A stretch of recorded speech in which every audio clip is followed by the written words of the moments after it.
Here we go, everybody. I hope everybody's doing very well. I'm excited to keep this up. So let's do a little recap. It's been 2 weeks. Let's do a bit of an off the top of my head recap because I didn't write anything down this time. We woke up in an old house, okay? This old mansion, hundreds of years ago, has had numerous residents in its, through its walls.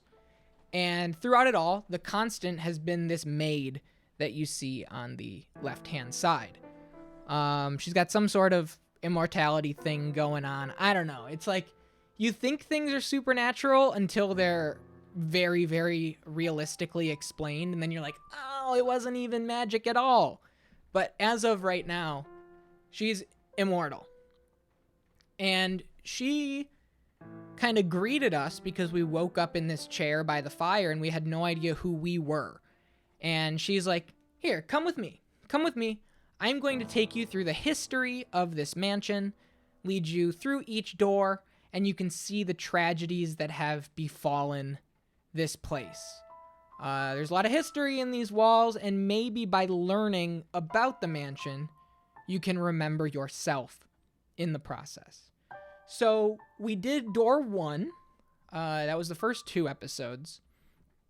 And we met 2 kids, Nellie and Mel, and I'm not going to, go back into their whole thing, but deep, deep, deep tragedy, kind of fucked up situations, really dark. And the second door, which I will get into, tells the story about the house in complete disarray. It had been 100 years since Nellie and Mel and their family lived in it, in Rose Manor, they called it at the time. And nobody was in the mansion. It was run down, it was decrepit, it was, kind of gross.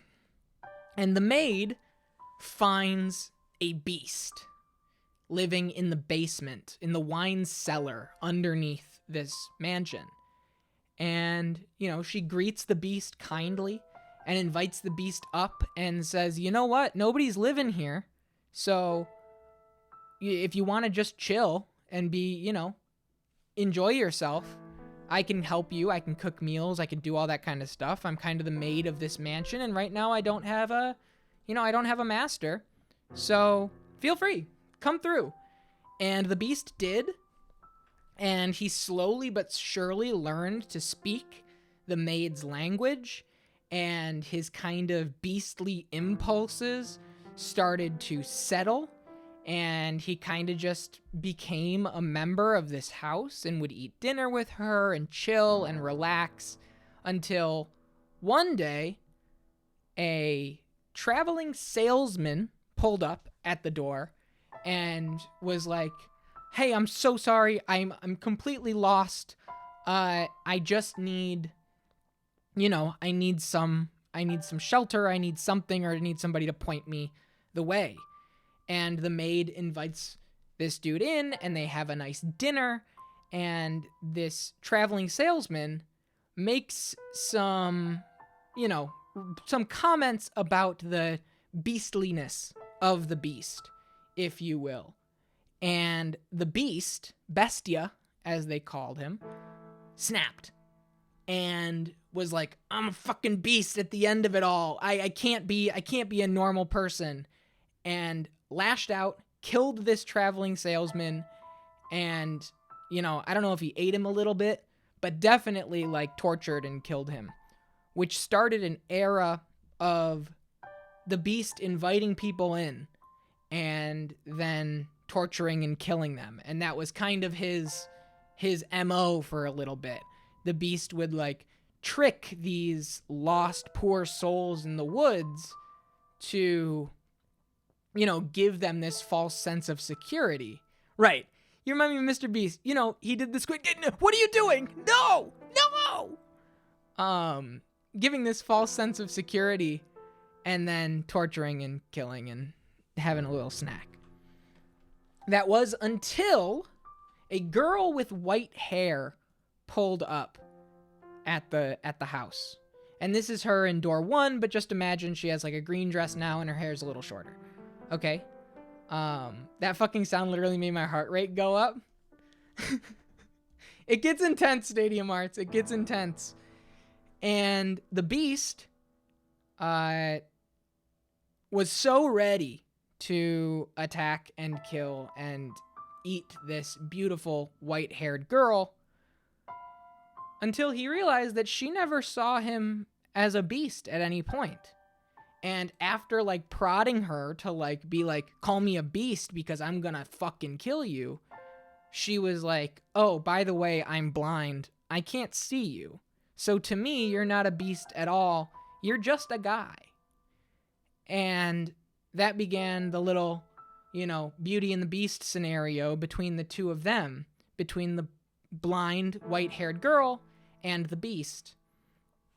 And around the same time, a woman named Pauline pulled up to the village because her love was a traveling salesman who went missing one day. Her love was this salesman that would travel across the country, and he always promised he'd be back, and he always came back. And this time he didn't come back.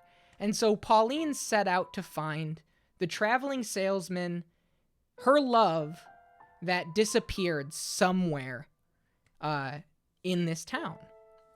And when she arrived, she had 30 days to find her love and looked around, met a boy named Javi, and Javi was kind of a depressed and troubled youth who we learned both of his parents were killed by the beast, and he was a bit of a little shit, but as like a defense mechanism, and the two of them kind of established a friendship because, Pauline didn't have anybody and Javi didn't have anybody, and they kind of just became, uneasy allies through this. Until one day she learned about the beast, right? And learned about the town and learned about everything that happened there, and she called on Javi to be like, can you please take me to the beast? Because Javi's the only one that had confronted the beast and, lived to and saw where the beast's den was and lived to tell the tale. Pauline was convinced that this beast was the one that took her love. And Javi was like, yeah, I'll do it, but you have to understand that once you see the beast and once you understand that this is where your love went, you have to promise you won't go back. You have to promise you will move on, and you won't, lament his loss any longer. This is your closure. You want your closure, you're going to get your closure. And she's like, okay, cool. And so the two of them headed to the mansion. And they're sneaking around the mansion, and they look up and they look through the window, and Pauline goes, oh my God. And she runs to the front door, and Javi's like, what the hell are you doing? Stop. What are you doing? What did I tell you? We have to be sneaky. You can't confront this thing. This is the fucking beast. This killed my parents. And Pauline goes, this is no beast. This is my, this is my love. This is Yukimasa. This is the traveling salesman. And her love, Yukimasa, we learned, is no beast as a non-human beastly entity. He was just not the same, didn't speak the same language, didn't have the same skin tone, was completely foreign and beastly and alien to the people of this town. And so when he showed up after a shipwreck and had no memories and had amnesia and washed up on the shore, the people began to, lash out at him, call him a beast and whatever and whatnot, until his primal insane urges took over and he lashed out, starting as a defense mechanism, but then became kind of like infatuated by the bloodshed and got bloodthirsty of it all. And in keeping with that amnesia, Yukimasa didn't remember Pauline at all. And so when she showed up at the door, and he's really like in this state of beastly psychosis, he saw another beast, another person that looked like him, skin and hair and whatnot. And what did he do? He had to protect his home, and he had to protect the white-haired girl, and he killed his once love in a really, really fucked up, intense scene. And, you know, she called out to him like, please don't you remember me? And he was just in full-blown beast mode. And then things kind of settled down for a little bit. Oh yeah, it's crazy existentially. It's crazy. Things kind of settled down for a little bit, and we kind of got to peer into Yukimasa's history. And we learned that Yukimasa is not really that chill of a guy. In fact, he does a little torture. In his time on the boat as he was sailing from port to port, he would steal things, and he would run like, you know, illicit trades under the table of things that he shouldn't. And then if he ever got caught, well, he wouldn't get caught if the things would ever get caught. Like, for example, these coins that were found on the ship that were, you know, they weren't supposed to be there. And it's who did these coins? Yukimasa, as like second in command on this ship, would use this opportunity to blame other people, punish them, and then smile about it. As Franco said, he cut off a guy's head and smiled. He tortured a shipmate to lie and, you know, effectively to confess to something he didn't do by snapping his fingers one by one. Yukimasa, you know, at the root of it all, probably pretty nice to Pauline, but on the ship, he's a bit of a monster. And so that's about where we're at. We are recounting this story of these two. We are recounting the story of the house. We are nearly done with door 2, and let's just dive into things here. I got about a half a cup of tea left. When this half cup of tea is done, I'm gonna, you know, re-up it. But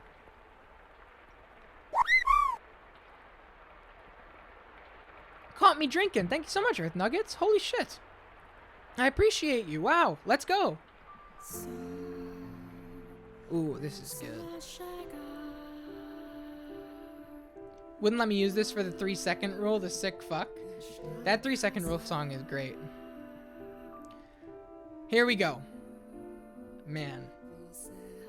The music's so good. So good. You just watch Willy eat a cricket. Shout out to Willy Wonka. And let me actually give a couple shout outs before we start out. If you want to catch up on this story, if you haven't been here for the previous episodes and you want to catch up beyond just what I recap in these recaps, they're all on YouTube. They're all there for the watching. They're also VODs below in a collection. I highlight every single stream and clip it in a way with a nice little title, and it's just the game. It's no fluff. So I cut out the bathroom breaks, I cut out the intro, I cut out the outro, and so it's just start to finish game time. Yeah. Let's do it. Let's do it. Catch me up, I just did. Here we go. His psyche drifted erratically between human and beast. If he accepted himself as human, it might cause memories better left buried to return to him. What's up, Speedster? And if he accepted himself as beast, in exchange for his memories, he would no longer be able to rejoin human society. The white-haired girl fervently supported him in these precarious times. I was quite amazed. I had never imagined she would grow to be such a strong woman. Nevertheless, God is a cruel master. Okay, I had a part and I'll be back for the next Final Fantasy and for the next recap of this game. Content warning's a little too close to home, but much respect for sharing this important to some who might not even realize it. Stay sassy. Yo, Stadium Arts, I'll see ya. That's the whole reason I got it. That's the whole reason that that content advisory is there. If it's a little too intense, no shame at all. I'll catch you on the next recap. Have a lovely night, Stadium Arts. What's up, Draconics? Little revolving door. We're going to get right into things here. For what strength he gave her spiritually, he took an equal part from her physically. Though she persisted, day in and day out, to stay by the man's side, one day she suddenly fell ill. With her in the throes of a high fever and not knowing the cause, he fell into a perpetual panic. There was no medicine in the mansion. They could hardly manage to put together sufficiently nutritious meals. Though there was no medicine, maybe there was something else that could make her feel better. However, everything he could think of required him to leave the house. How's the end of Valkyria? We didn't quite finish it up. I have a little bit left of the DLC. Wednesday will be the true finale, and also the first marble roll from the horror list that we drafted yesterday. I've got 52 games on it, and I'm very excited. All October, all horror games. But thanks for the question. The actual story, the actual finale of the main game was great. I loved it. Valkyria Chronicles, a ton of fun, and I'm excited to get to the rest of them. Hey. Is there anything you would like? Anything I would like? I'm considering visiting the village. I see. You're going to the village. I thought I might be able to get some medicine. I would prefer to bring a doctor here, but no one would come if they learned you were in this mansion. So, he was planning to put on a disguise to enter the village as a person. The white-haired girl smiled when she heard this idea. She had, after all, always wanted him to think of himself as human. Yeah, the list is in the Google Doc. If you do ! List, it's a second tab called GoatedQuest. However, because she was so pure-hearted, she did not comprehend the full extent of the slaughter he had confessed to committing. The revenge he had taken on those who had chased him around, how sinister his cackling and furious his reaping. She did not grasp just how serious it was. She had faith that Bestia had kindness in his heart. If you cannot get any medication, then buy me some oranges, please. Oranges? This is a land blessed by the sun. You should be able to find some wonderful fresh oranges. Oh, so it's Florida. Will that make you feel better? Yes, it should. Okay. Bestia's mind was made up. He would don the skin of a human for her to protect the peace he had. He would return to the place that had left him with many painful memories. It was, to him, the source of his fear. Whenever he let his guard down, their shouts would play back in his mind. Bestia! Bestia! Bestia! Hideous beast! Though he had physically conquered the people who lived there, Bestia's memories of the village still haunted him. But her health meant more to him than any of that. He was willing to cast aside his fear if it meant the white-haired girl would recover. The girl, still in her bed, he made his way out of the mansion. Oh shit, we chose a really good time. We chose a really good time to take a break.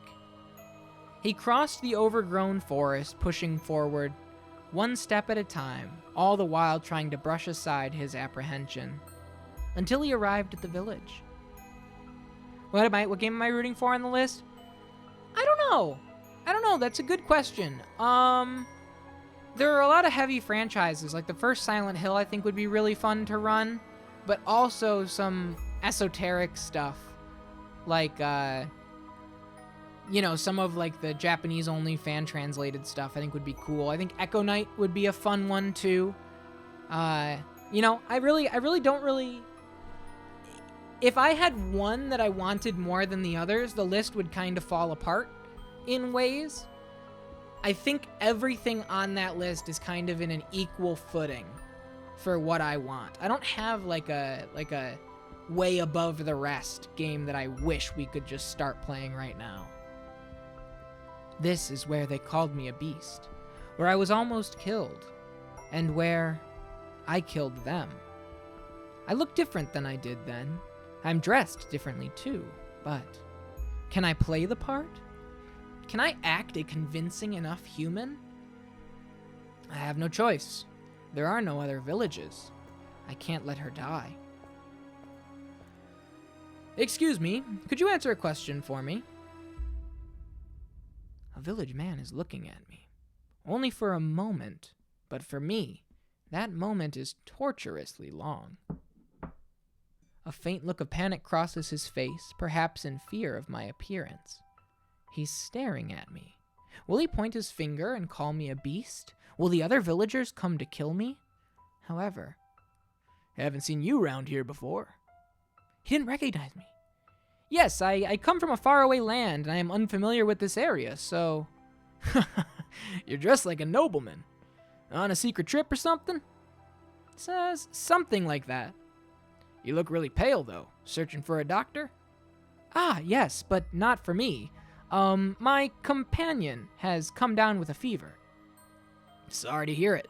Well, I'd love to introduce you, but he's out right now, and he won't be back for a few days. I see. And where might I be able to buy fruit? There's a shop just around that corner. Thank you very much. Don't mention it. Do take care, traveler. It's dangerous out there. I'm starting to attract attention, but not the same kind as before. They don't look at me with revulsion, hatred, or furious indignation.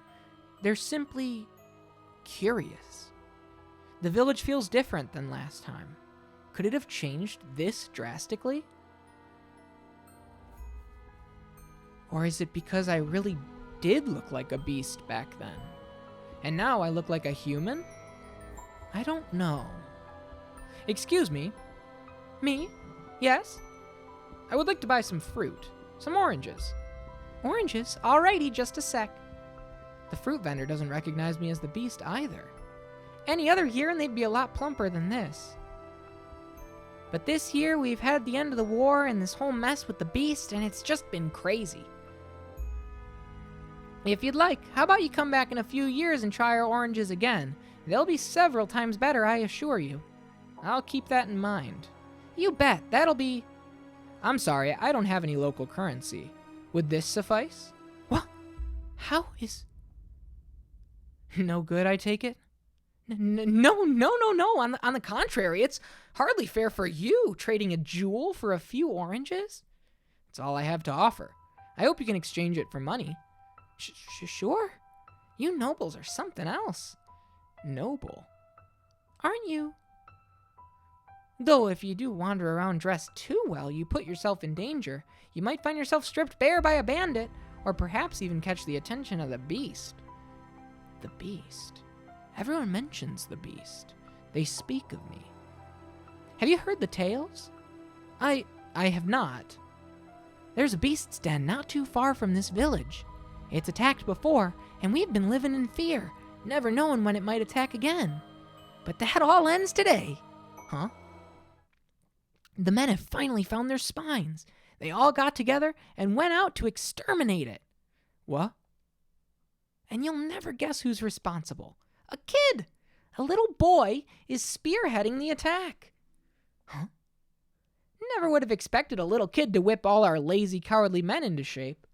The boy's the only one who knows where the beast's den... Hold on. What about your oranges? The men have banded together? And they're going to kill the beast? Why now? Why when I'm not there? I'm the beast. I'm right here. I'm what you're trying to hunt. The only person at the mansion right now is her. He regretted not asking the fruit vendor how long ago the party had set off. Though, what good would that knowledge have done him? He had to hurry back regardless. The sun was beginning to set, draping the surroundings in a deep blackness. As if to keep him from returning home, the night wrapped its hands around his head, covering both eyes. In what direction did he have to head to return to the mansion? Dude, this goes so hard. He stormed through the forest, and eventually the mansion appeared before him, like the world fading into view after a dream. Bestia was a tempest in the night, blowing through the overgrowth toward the house. Please make it in time. I need her. I need the peace that she provides me. The last thing I want is for her to die. In the blink of an eye, he was through the door, charging down the mansion's halls. He could not sense anyone else inside, though. All he could hear was the whoosh of the wind blowing into the house from somewhere. It seemed a window was open. Where are you? Where have you gone? Answer me, please, answer me. He cried out the girl's name again and again, until his throat was sore and his voice hoarse, but she did not respond. He rushed into her bedchamber. Hey, hello? Where are you? Where are you? Answer me! The man swung his head back and forth so hard he thought he might break his own neck, and when he made to look down, he slipped, falling on his tailbone. He felt something slick on his hands, a sensation he would recognize anywhere. The liquid was still warm. No, that cannot be. It can't. It can't. It cannot be. Muttering incomprehensibly in fear, he crawled back through the door of her chamber and into the corridor. Like a genuine beast, he followed the trail of slippery fluid on all fours. The trail glimmered like red wine. It stretched down the hall, past the living room, smeared across the floor like it had been wiped down with a mop.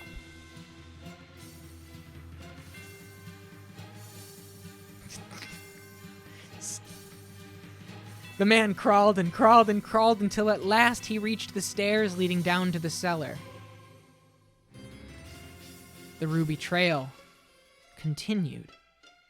From beyond the door, he could hear men's voices.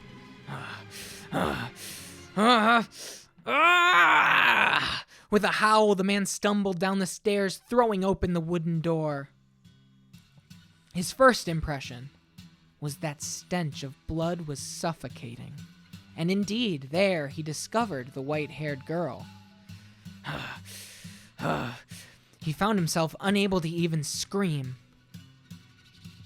Her once porcelain skin was no longer even sickly pale.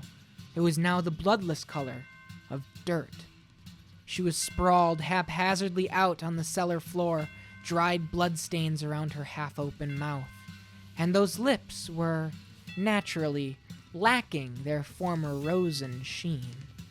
Her body was covered with an array of wounds, but the most prominent was the man's singular sword standing tall in her chest.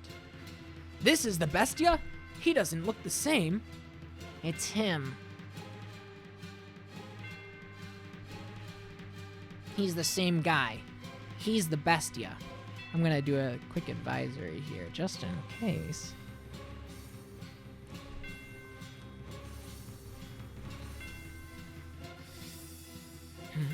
Several villagers surrounded him at the behest of a young boy. He's gotten himself dressed up all proper and fancy, but good clothes don't make him a good man. Isn't that right, you Bestia? No. You murderer? Why? Why did you kill her? Why did you kill her? Why did you kill her? Why? You want to know why? Her death was an accident, I'd say. I feel bad about what happened, but any woman who would live with a man like you must be a witch. Does that hurt? Are you hurting right now, you Bestia? Then maybe now you understand. You not only stole my parents and friends from me, you ripped the last shard of hope I had from my hands. Do you get it? Do you finally understand how I feel? Now do you know how it feels to have someone you care about taken from you? She, Pauline, was desperately trying to find you. Why? Why would you kill someone so devoted to you? Do you understand what you've done? I'm asking you a question, you goddamned murderer. I see. And now, I have nothing left. What? The man stepped forward almost perfectly calm. His panic had vanished as if it were never there. His eyes disturbingly vacant. Perhaps the sorrow had overpowered him, beating his heart into quiet submission. No, that was not the case. Though his eyes were empty, a faint smile spread across his lips. The transition was swift, as though a gear had switched in his mind. The boy and the other villagers were frozen in place at the sight. Before long, the man was standing before the deceased girl's body, and then he pulled the blade from her chest. I knew it. I really was a beast, and what I wanted was a tether. What are you yammering on about? Didn't you care about that woman? Didn't you choose her over Pauline, who you then threw aside and butchered? What is wrong with you? What was she to you? She was my serenity. But she's dead now, and there's nothing I can do about that. Peace, calm, tranquility. The man's behavior was downright eerie, causing the boy to flinch back. Believing he'd had everything taken from him and could not possibly lose anything more was, I imagine, what had allowed him to stand up to the beast, the source of such crippling fear. Yet now he found himself unable to move. He found himself in the face of such an incomprehensible creature, paralyzed with fear. And the villagers were similarly dumbstruck. Not even I could understand his behavior. What the hell is wrong with you? How can you laugh at this? I don't get it. How? How indeed? I wonder myself. I don't know either. But you know what? It doesn't matter anymore. Because every last one of my anchors has broken off and sunken into the sea.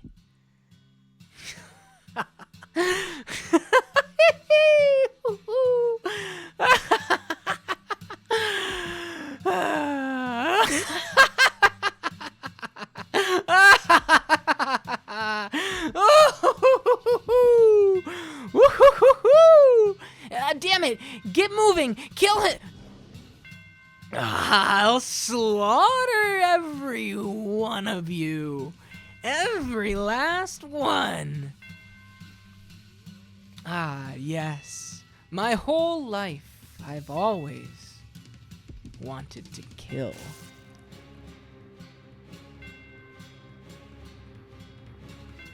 Sick shot. What was it that afflicted you with such madness? Losing your memory in the shipwreck? The abuse and insult you suffered at the villagers' hands? Or was it your grief at not being able to return to your homeland? No, none of those were the root. You were always like this. You always bore those twisted desires. You held these deep, constant urges to cause others harm. That is your essence. The real you, hidden beneath the mask of sincerity. The true beast was your heart. The beast was a convenient skin for you to wear. You wanted to be a brutal, savage murderer. You never really loved the white-haired girl or the black-haired woman, for that matter. You were merely attached to them, fixated on the idea of a world of tranquility. You used this piece to anchor yourself, to prevent you from drifting off into the ocean of your desires. You yearned to cause pain, while also hungering for the opposite, a calm life. You idolized this idealized life spent in quiet harmony with another, because you knew just how difficult it would be for you to attain. Far more difficult for you than satisfying your cravings, but not impossible. I personally had hoped you would find peace with someone rather than descend into savagery. It may have only been superficial, but it would have been very human. But ultimately, peace slipped through your fingers, and no one was left to suppress your desires. You cannot, after all, hold them back yourself. What a tragic man. What a hopeless man you are. Ooh, I got a little controller rumble. I think that was the door shutting.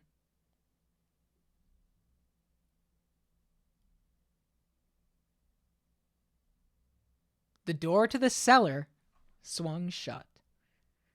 You had fallen to the floor at some point, unable to bear the stench of blood. The maid stood behind you, her arms wrapped around your shoulders. The maid's voice was chillingly gentle. That was quite horrific, wasn't it? Are you feeling unwell, Master? Oh my, you're shaking, Master. Fear not. I assure you the beast will not come through that door. I am here for you, and I will continue to hold you for as long as you need to settle your nerves. Oh dear, you feel like you might freeze in my arms? Am I really that cold? I cannot tell my own temperature. You wish to know what happened to Bestia after that? I could open the door once more and show you. Yo! Welcome in! Welcome in! You guys are at the perfect moment. If there was ever a time for a raid to happen, I think this is it. We just cleared door 2 of the house in Fata Morgana, one of the most critically acclaimed visual novels of all time, and for a long time held a perfect 100 out of 100 rating on the Nintendo Switch. Welcome in, Snow. Tello says hello. Yes, thank you, Franco, and thank you so much for the raid, Tay. How did Bloodborne keep going? How was it? Tay doing first full. I mean, I know you're not doing it full on the channel. You were just kind of vibing. But first time really diving into it in a few years. You're fried? Nice. You beat Father Gascoigne. Oh, let's go. Man, you made progress. Because I was there until, 7:45. Nice. Congrats. Congrats. That's huge. Welcome in, Raiders. I'm GoatedQuest. My channel is a variety channel to a bit of an insane degree. I am playing through anything that I've never beaten before, using marbles on stream to guide my journey of some of the most beloved games of all time. Currently, we're working through Final Fantasy. This upcoming Wednesday, we'll be finishing up Valkyria Chronicles and doing a slow Storytime Sunday work through the house in Fata Morgana. So, I urge you. I got a little cup of tea here in my Jack Frost mug. This is a brand new mug. Cozy up, relax. A little bit of an intense story. We're about to dive into something, a new chapter here. So hopefully it starts out on a pretty easy note and we can ease you guys in. But I'm happy to have you. And Tay, thank you so much for the raid. You grab some dinner, chill out a little bit, try and clear that little bit of brain fog. I totally get it. Sometimes you just especially for me, because I kind of lock in this Tuesday, Wednesday, Thursday, Sunday schedule. There are days that I start the stream and I'm a little I have to ease myself into even thinking, because I'm just kind of if I wasn't streaming, I would be laying in bed or laying on the couch just running some nonsense reality TV. But yeah, welcome in, everybody. I'm going to keep going here. I could open the door once more and show you. But I have no intention of knowingly tossing you back into that den of horrors. You could go for some pumpkin pie, just bake something while listening to this. That would be nice. That would be nice. I had some nice apple crisp today. He lost the rest of his humanity, becoming wholly beast. But to tell you just a little more of the tale, it is my understanding that an entire village was ravaged shortly thereafter. He was a bewitchingly talented swordsman, Not a single person living in that village could stand up to him. In the woman's memories you saw, he was a gentleman, yes? But even the mildest of men can change. Though personally, I believe that without an element of monstrousness buried somewhere within, a man cannot become a beast, regardless of what may push him in that direction. Do you follow? Now tell me, Master, have you remembered anything? Oh dear, I was afraid of that. I am a remarkably patient maid. I shall accompany you for as long as you require. So do please find your memories. Now let us head to the next door. The mansion is quite large, so hold on to my hand. We would not want to get separated.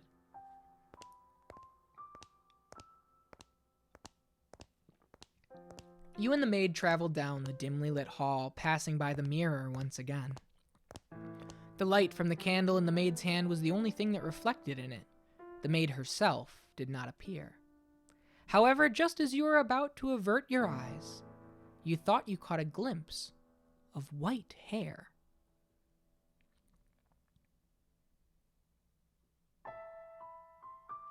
You heard a voice echo in the darkness. And when you turned to face the mirror again, the glass was the color of obsidian, as if it had been painted over. The voice seemed to be coming from beyond the mirror. The maid did not turn back, evidently having not heard anything. You... Ooh, I love this shot. Oh! Oh! Oh, it's choice time! It's choice time! You can save at the choices. Thank you. That's what I wanted to know. You know what? You know what, guys? This is the first true choice. Yeah, we had like a teaser choice at the very beginning, just to show that it was there. But this is the first choice.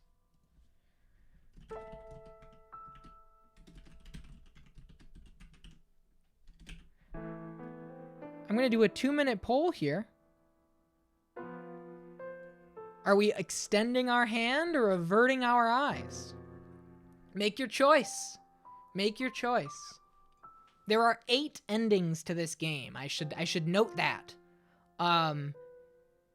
All of the, incorrect, all of the bad endings, quote unquote, are decided by choices that lead to relatively prompt endings. And then you reload your save and you pick the right way to keep going. You know what I mean? It's like if this is a highway, you're just getting off an exit into a dead end. But the highway is the right way to go. So it's not a big winding web of choice-based gameplay. There's just, one right path and a bunch of other branching off dead ends, from my understanding. We are in a dead heat right now. 2 for extending, 2 for averting. I'm gonna hang out here. This is exciting. This is exciting. Get your vote in.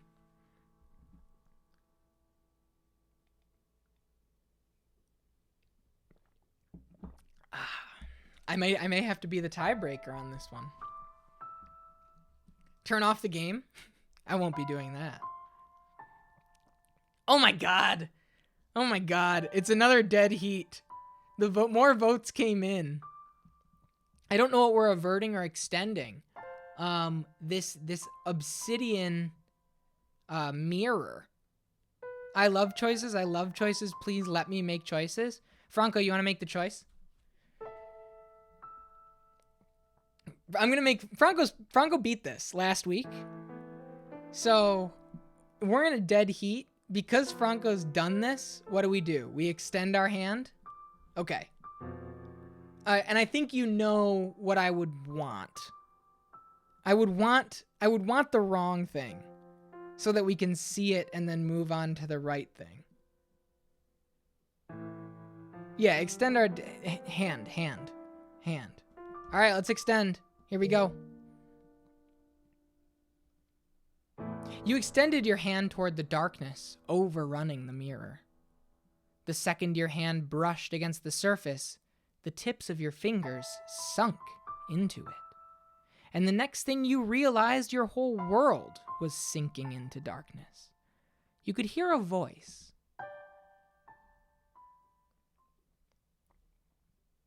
I am the witch. Whoa. Whoa.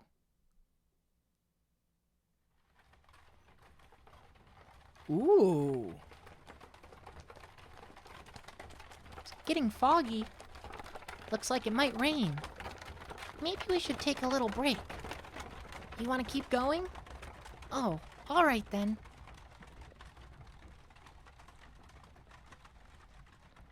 This deep in the forest? Thank you very much. You must be tired after such a long journey. This is the mansion I'm looking for, yes? He could have said something. Oh well. I should get going, I guess. Does no one live here? But if that's the case, then why was I... Such a big door. Please open. It's not locked, I guess.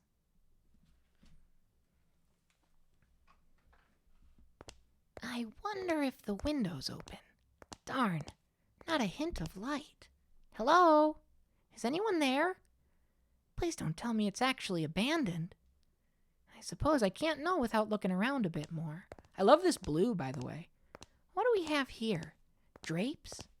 I see a little light beyond. Oh, it's so pretty. It looks like an angel. Why would someone cover this up? It's beautiful. With a little more light, it'd be... Please do not touch the drapes or the windows. I'm sorry for coming in uninvited, but, I did announce myself. Is this, your mansion? It is. Thank goodness. I was afraid it was deserted. I suspect you would have preferred it if the house were abandoned. Oh, not at all. I would be scared to death staying in this dark mansion all by myself. I'm sorry. No ill will intended. But I do think it could do with some light. That way you could see where you were walking. And I'm sure this room would look splendid illuminated. Not necessary. I make do perfectly well as things are. How can you see when it's so dark? I have an abundance of candles and oil for lamps. I am not in want of means of creating light. It is not your place to criticize my lifestyle. If you need light, you are free to leave. If you are in need of money, help yourself to some of the furniture. There's a village not far from here. Trade it for food, then make your way to a larger town. I'm no longer able to freely return to the city. I cannot go back there. Please, don't chase me out. I see. And do you ask this of me, aware of how people refer to this mansion? They say that a witch lives here. Not merely a witch. A cursed witch. If you remain here, you too shall likely suffer your own destruction. You're worried for my well-being? Witch or not, my mind is made up. Which will strike you first, I wonder? Regret or the curse? You seem to be doing just fine. It's only a tale. The witch is real, very much so. It's not a legend nor a fairy tale. The witch's name was Morgana.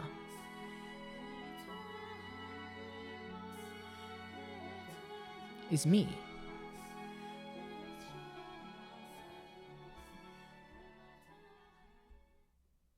Whoa, little foreshadowing in a mirror, and now the maid's gonna be like, "Were you touching shit?" What was that? Giselle? Oh my, what is the matter, mister? Why are you just standing in place?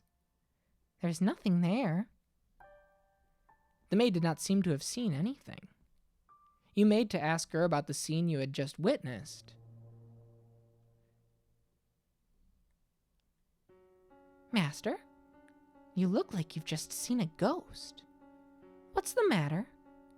How about a little rest before we move on? You do not wish to remain here? Still not fond of mirrors? Yes, now let us be off.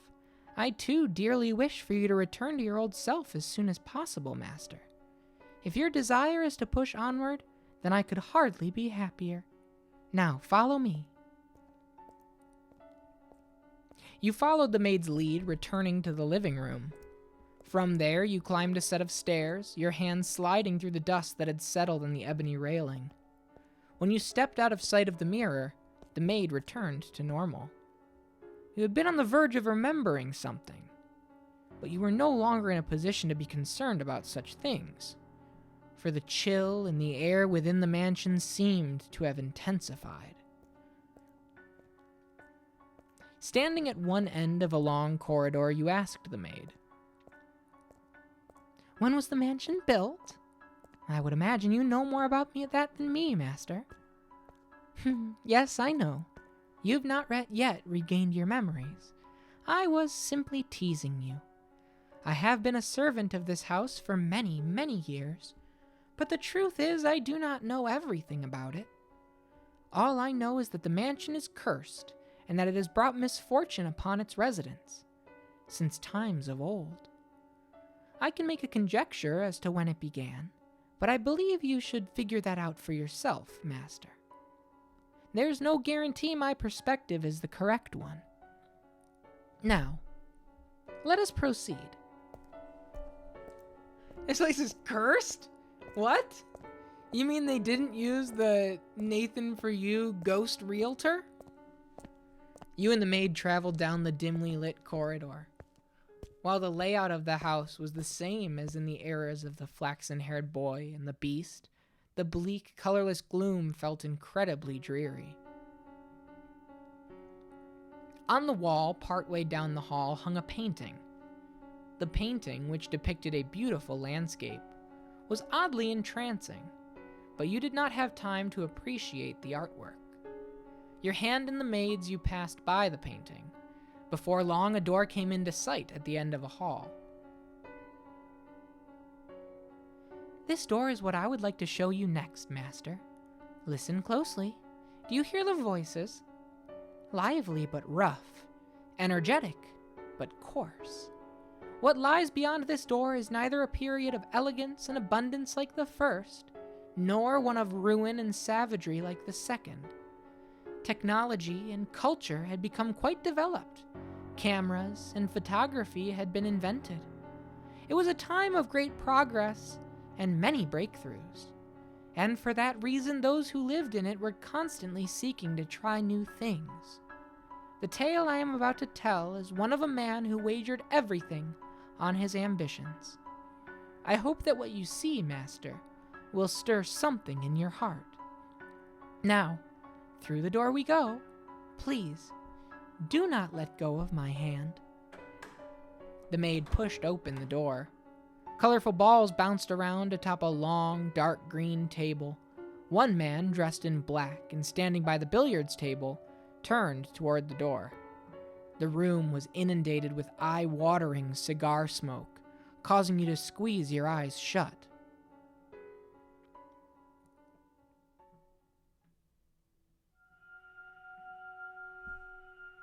The third door. Here we go. The year 1869.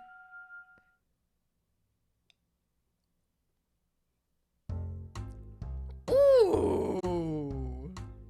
Hey, let me get some more tea. I'll be right back. This is a perfect spot. Oh, my spinning chair. Dude, it's the most annoying thing ever. This floor is not level here in the office. So if I stand up, it'll always rotate.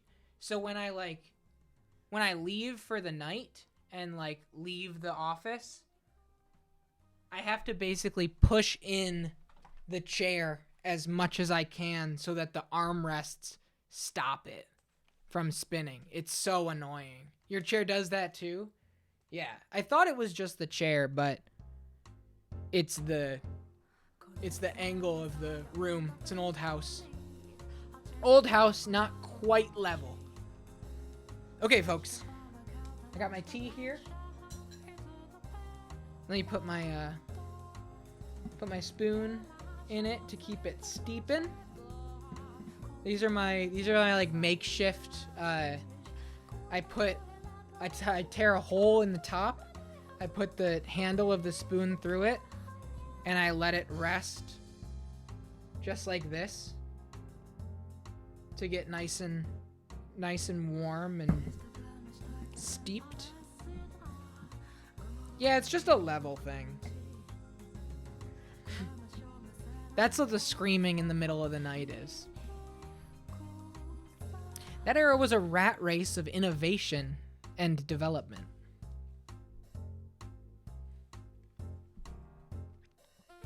The smoke was so thick you could hardly see more than a few feet ahead of you.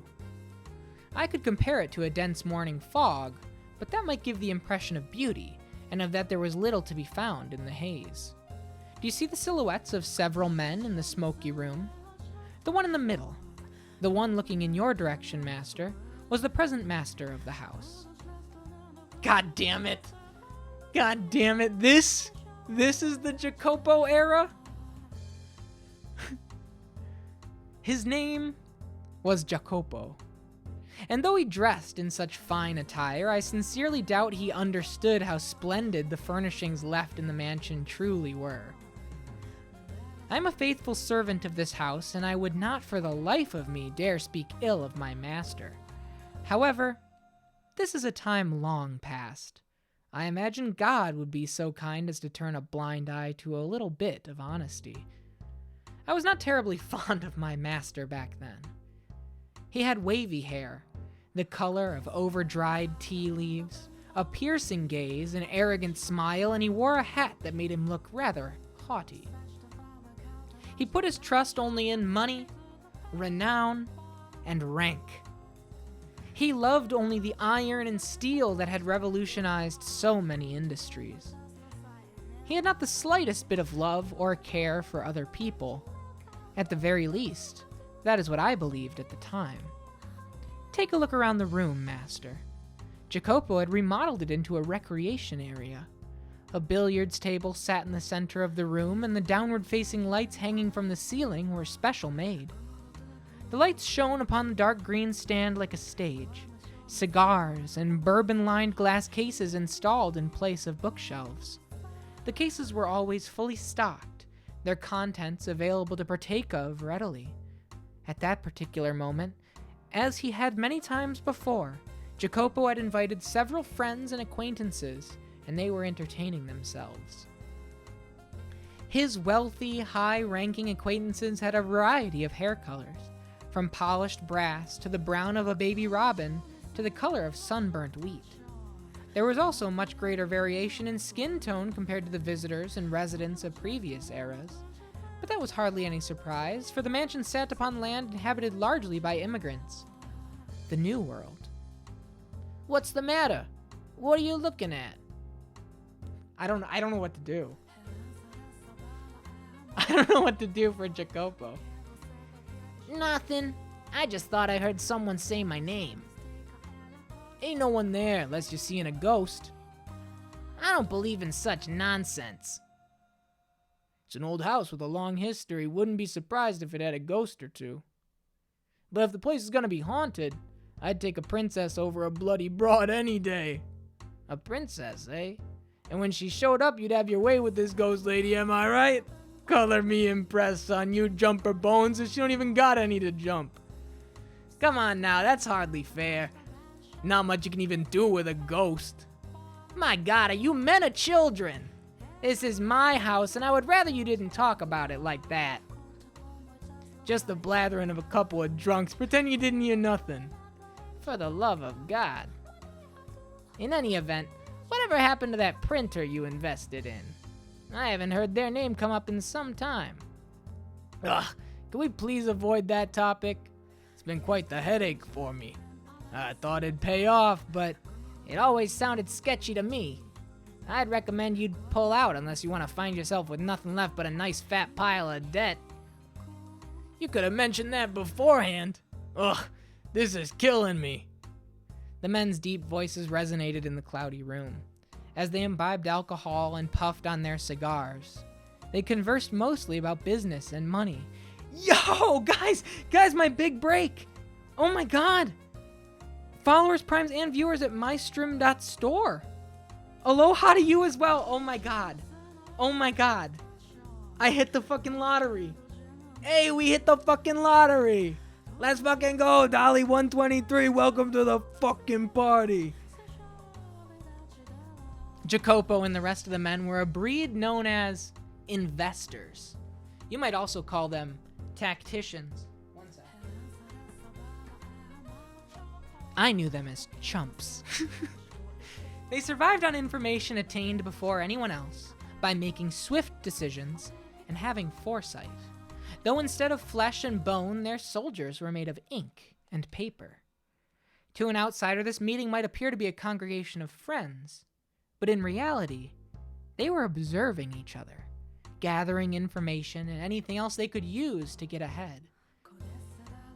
At times, money and information were exchanged directly, and when they were no longer of financial value to one another, their relationship would pop like a bubble and dissipate into nothing. But you know, Jacopo, you can't be sure this railroad you're so passionate about's gonna bear fruit neither. You don't even know if it'll get finished. And even if they do connect the tracks, will it really be in any shape for people to ride? It's a pipe dream, this transcontinental railroad of yours. He's a train man, too? I sure do hope they connect the tracks. Jacopo went silent, but I'm certain this is what was going through his head. You're a bunch of damned imbeciles if you can't see that the entire country's put their weight behind this endeavor. That's why you have so much trouble making even a few thousand. Fucking Jacopo. At the time, a great railway was being built across the breadth of the continent. Construction was spearheaded by two large rail companies in competition for both prestige and a bigger share of this massive national enterprise. The Union Pacific Railroad Company started building from the east, and the Central Pacific Railroad Company from the west. But government bonds alone were not enough to finance the massive undertaking. By the way, there have been some less than pleasant reports about workers dying on the job for the company you chose, Central Pacific. Ah, you mean how they're using explosives to blast through the mountains? Making quite a bang they are. But if this gets to be much bigger of a fix, they're not going to be able to continue construction. You should at least put your money in the more sure bet of the two, the Union Pacific. It'll cost you to hire replacement workers, and if they keep kicking the bucket, you're going to have trouble finding more.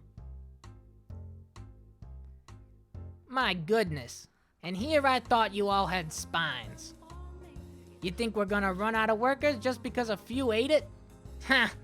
There are so many we don't even know what to do with them all. There's not even a chance that well will dry up. And if by some chance it does, all we have to do is buy up a ship full of blacks or yellows, am I right? You won't get anywhere if you spend your time worrying about a few measly laborers. This is an endeavor backed by the entire nation. Their deaths are honorable, in service of their country. The biggest loss is not of people's lives, but of time. I just wanna get this one.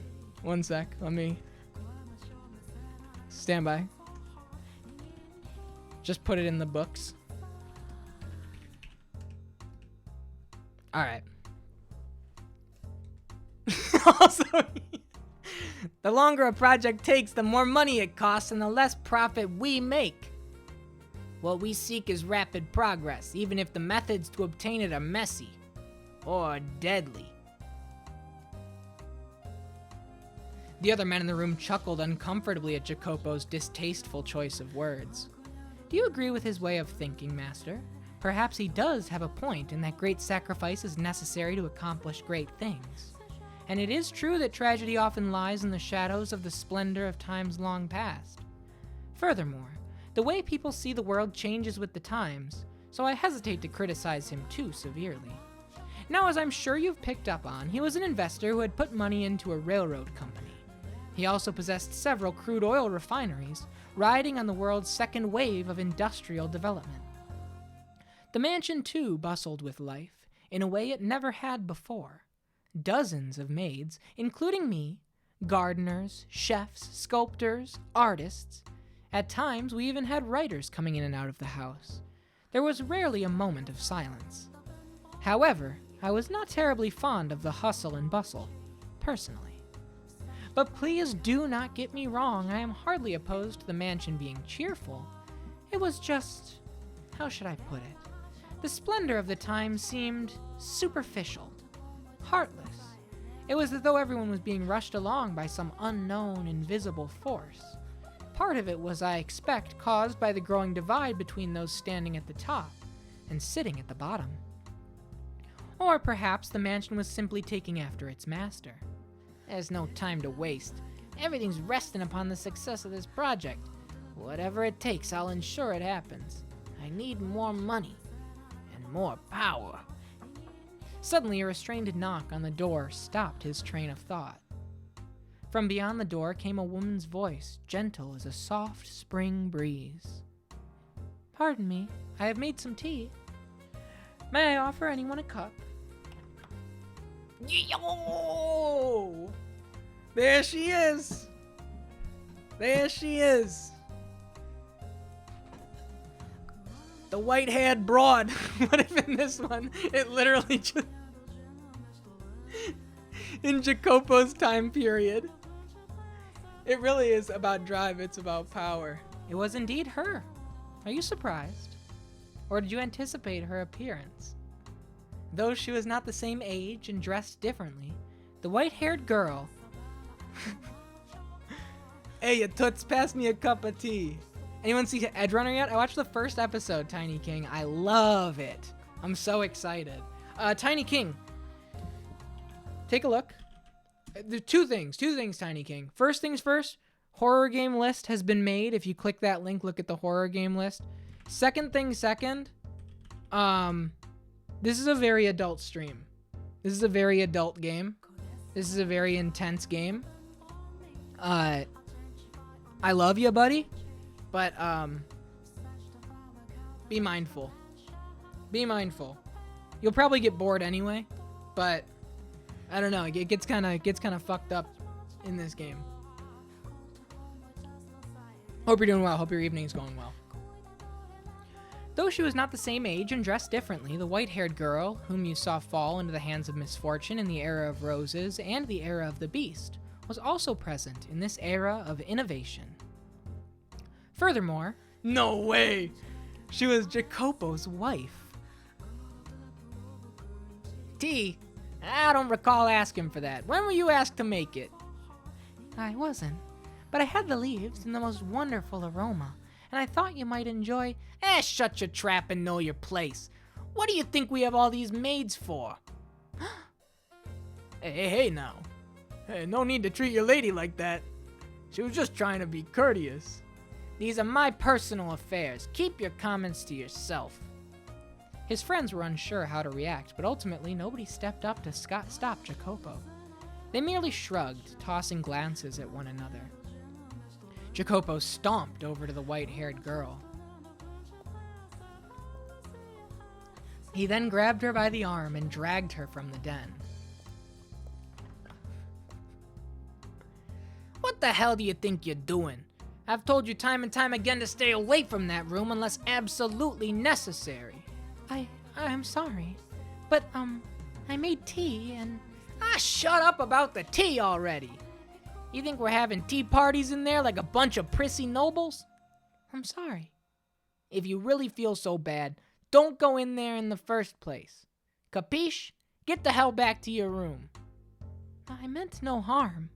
It's just, I'm your wife. I thought it would be nice if I could do something. Like I've told you, that's not your job. Don't show yourself in front of the other men. I've nothing else to say to you. Got it? Now scram! Sakes alive, first them, now you is driving me up the goddamn wall. What is it? I told you to get out of here. Right, but, What? when will you spend time with me next? It's been some time since we last went out together. But we don't even have to go out. Just having dinner together would... Oh my god, how many times are you gonna make me repeat myself, you worthless tramp? Are those ears only for show? Go back to your goddamn room. My apologies. Looking utterly downtrodden, the white-haired girl made her departure. Such a piteous sight she was. As he watched her go, Jacopo merely snorted. Just thinking about the way he behaved then angers me. I have little fondness for men who do not treat their spouses with respect. So as you can see, the white-haired girl was in hardly a joyous situation. She was devoted to Jacopo and tried to do whatever she could for him, but he not only brushed her aside, he did so in an insulting, deliberately hurtful manner. They were far from picturesque partners. Do you wonder then, Master, why she married him? The answer to that question will come to light in time. For now, let us follow her. Ooh. Ooh. Ooh. Looking down dejectively at the undrunken tea, the white-haired girl walked alone down the corridor. Though its calming scent filled the air, there was nobody around to have their heart warmed by it. Nor was there anyone to alleviate her loneliness. Despite being the master's wife, the maids who crossed her path in the halls said nary a word to her. As a matter of fact... Oh dear, I beg your pardon, madam. It's fine. One even bumped into her, stifling a laugh as she trotted off. In all likelihood, she had done it intentionally. The poor white-haired girl who had fallen to the floor stared helplessly at the broken cups. The tea she had made for her husband was forming a stain in the carpet. The maid's behavior toward the mistress of the house was absolutely unacceptable. Nonetheless, it was commonplace, all because of the way Jacopo treated her. The more the man of the house acted cruel to her, the less weight her position as his wife held to the servants. Day in and day out, the maids worked busily, offered little opportunity for leisure, so they would naturally have accumulated quite a bit of stress, and she became the target for them to let off this steam. Not directly, but through a more subdued kind of harassment from the shadows. She must have felt quite miserable. I imagine she would have been better off as one of the maids. On the surface, in front of the others, they showed respect for her as Jacopo's bride, but behind closed doors, they acted very much the opposite. The disparity between the treatment she received around others, the treatment she was supposed to receive at all times, and the way she was actually treated made the abuse that much worse. And furthermore, as you've seen through the other doors, Master, she was a very reserved young woman. She could neither raise her voice in reprimand nor raise her hand in retaliation. I have to get this cleaned up. She extended her spindly fingers toward the shards of shattered porcelain. But even the broken cup seemed to have no concern to spare for her. Its shattered edge cut her fingertip when she tried to pick it up. A trickle of warm, red blood ran across her unearthly white skin. As painful a sight as it was, it had sort of a taboo beauty to it. The blood spilling from her fingers showed no signs of slowing down. She clenched her hand into a fist, let out a sigh, and went back to collecting the shards of porcelain. But when she did... Madam! Madam! What's the matter? Madam, you're bleeding. While all the other maids ignored her, one came running over shouting to the white-haired girl's side. We need to get that cleaned and bandaged up. Oh, you don't need to pick that up. That's not your job, madam. It's all right, Maria. There's not much to pick up. It is not at all right. And the rest of you, why are you just standing there? Your boss's wife is on her hands and knees and you're not even lifting a finger to help her? You disgust me. Maria, it's fine, really. Oh, madam, if you weren't so timid, this wouldn't happen. You're allowed to yell at them, you know. It's all right, really. It's my fault. Anyway, we should get that finger taken care of. Let's get you back to your room, Kay? But the broken cups and the spill. As I said, that's the maid's work. Now come on, let's go. Okay. And the rest of you, get this mess cleaned up. She roared like the wind in a thunderstorm. The other maids stood there dumbfounded, watching as she and the white-haired girl disappeared down the hall. But they were soon frowning and grumbling to one another. She thinks she can act all high and mighty just because the master's fond of her.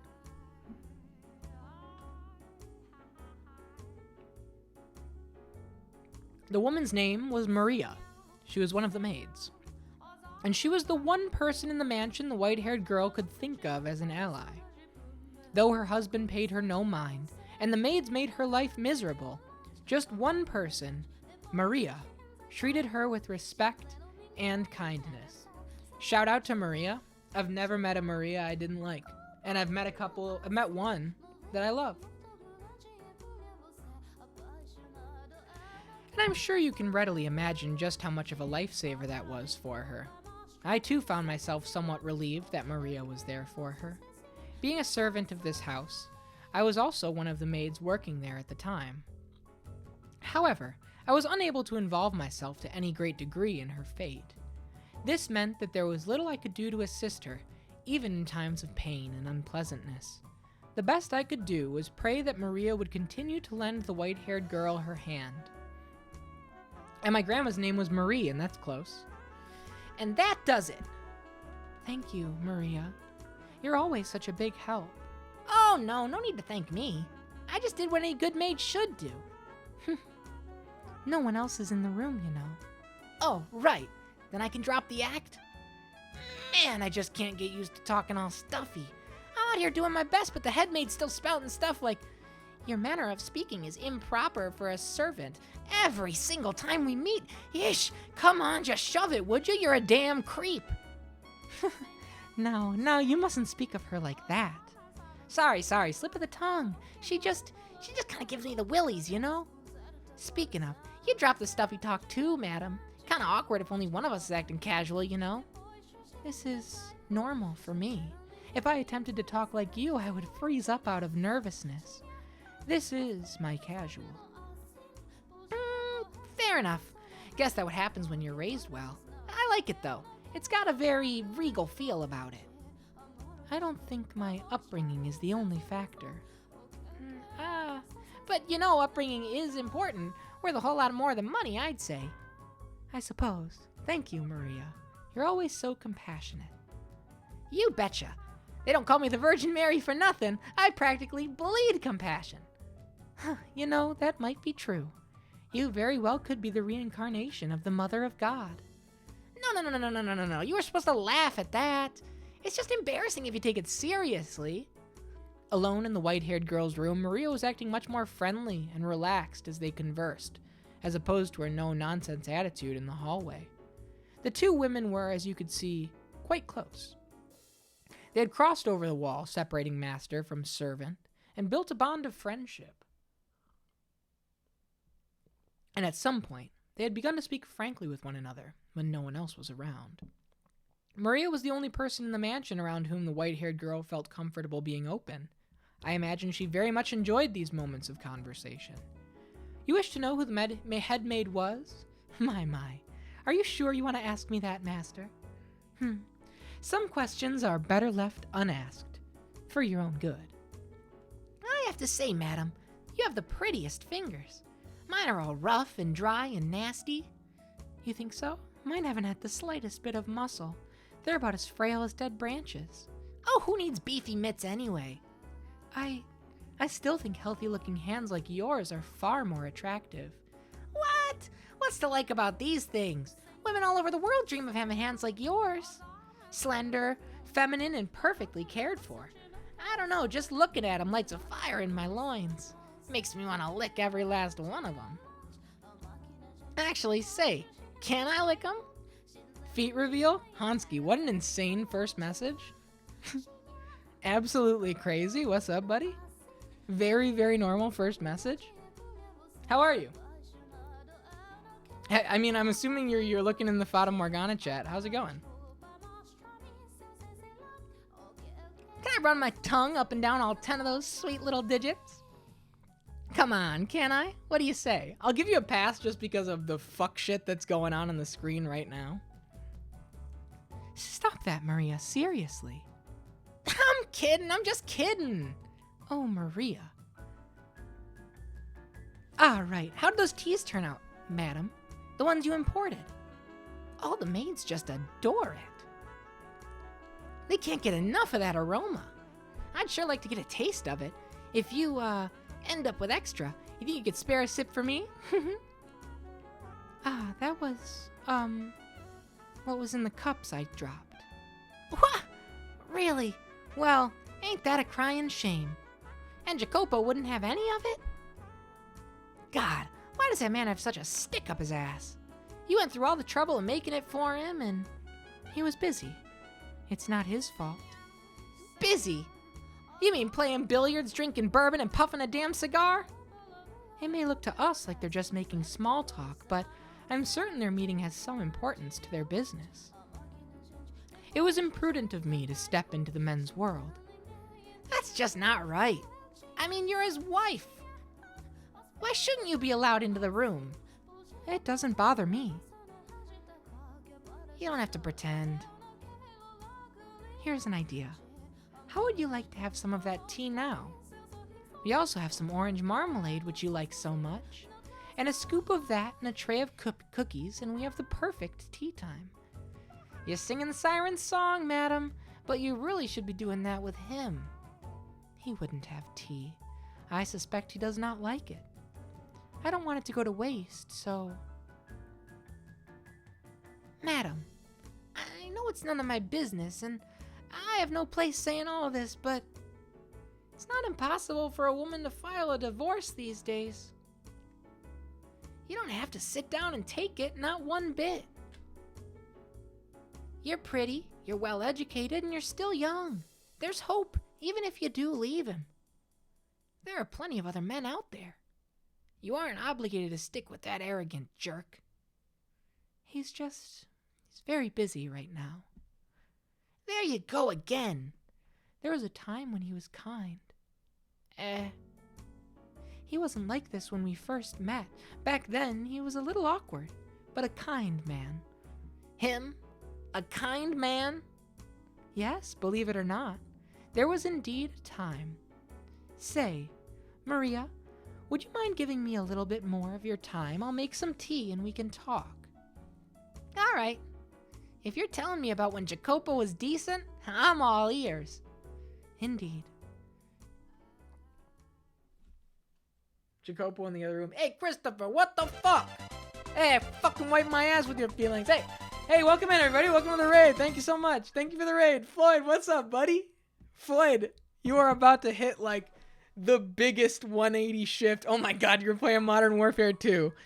The craziest 180 stream shift possible. How you doing? How you doing? Welcome in, raiders. Thank you so much for the raid. I'm GoatedQuest. My channel is of the extreme variety sort.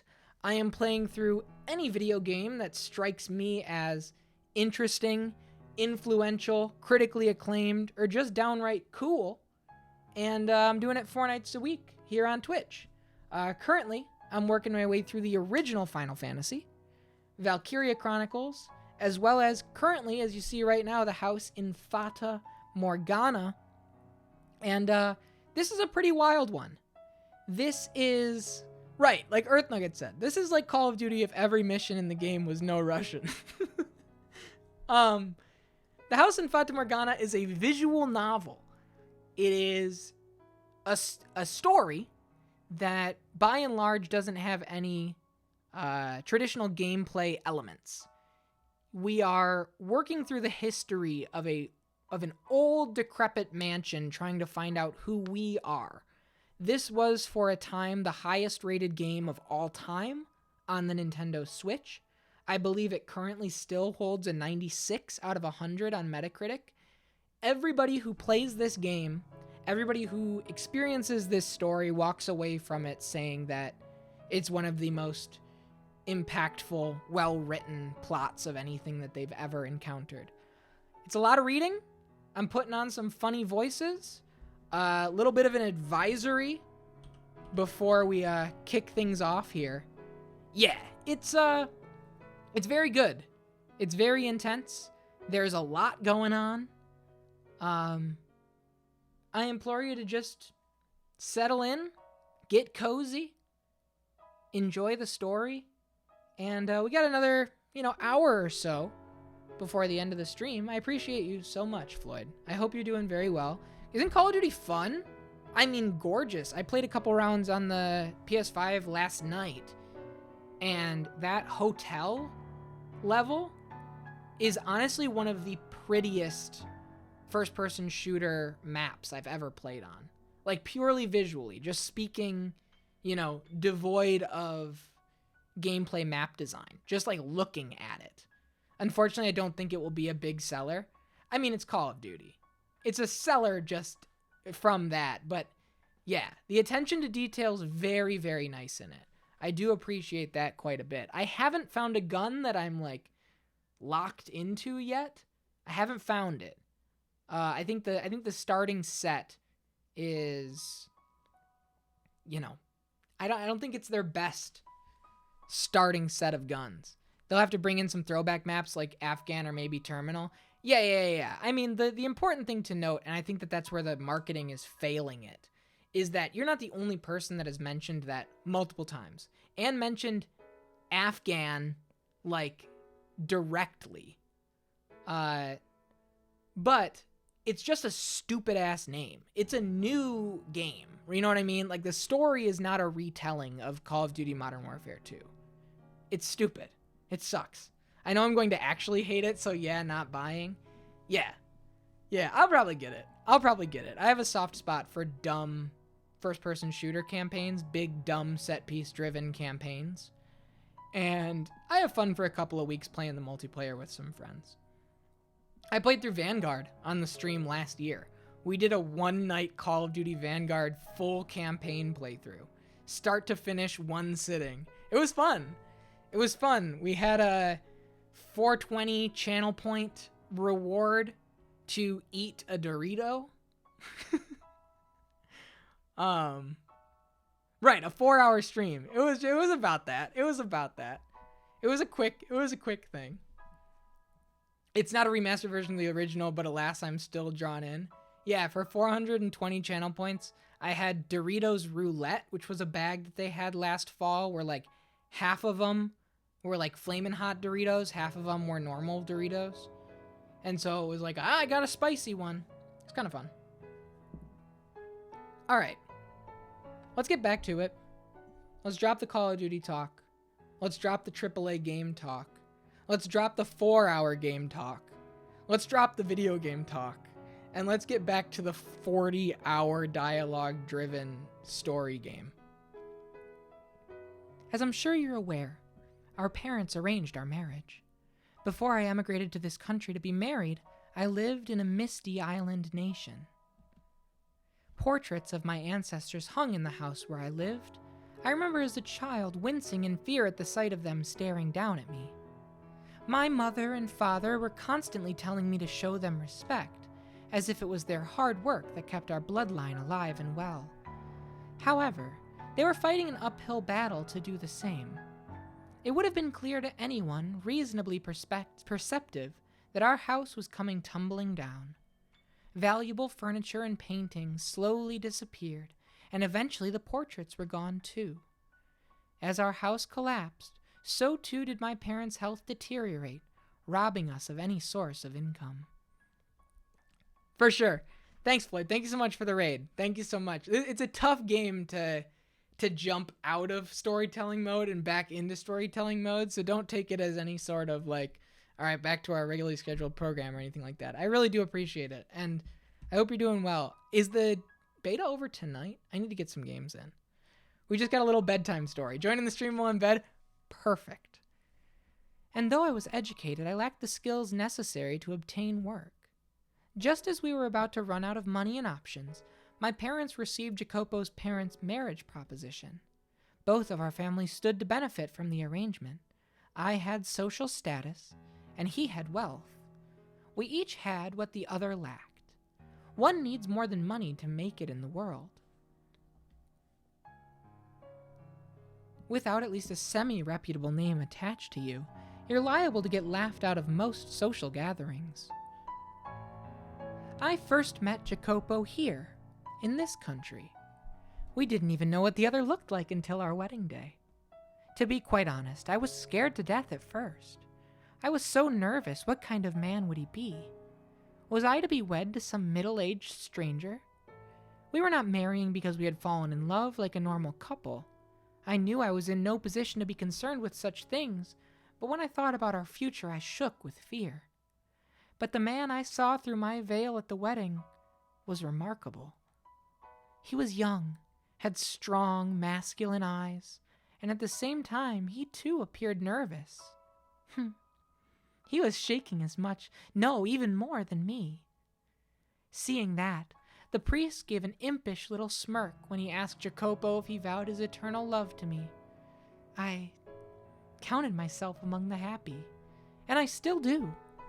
For in that moment, I experienced true love.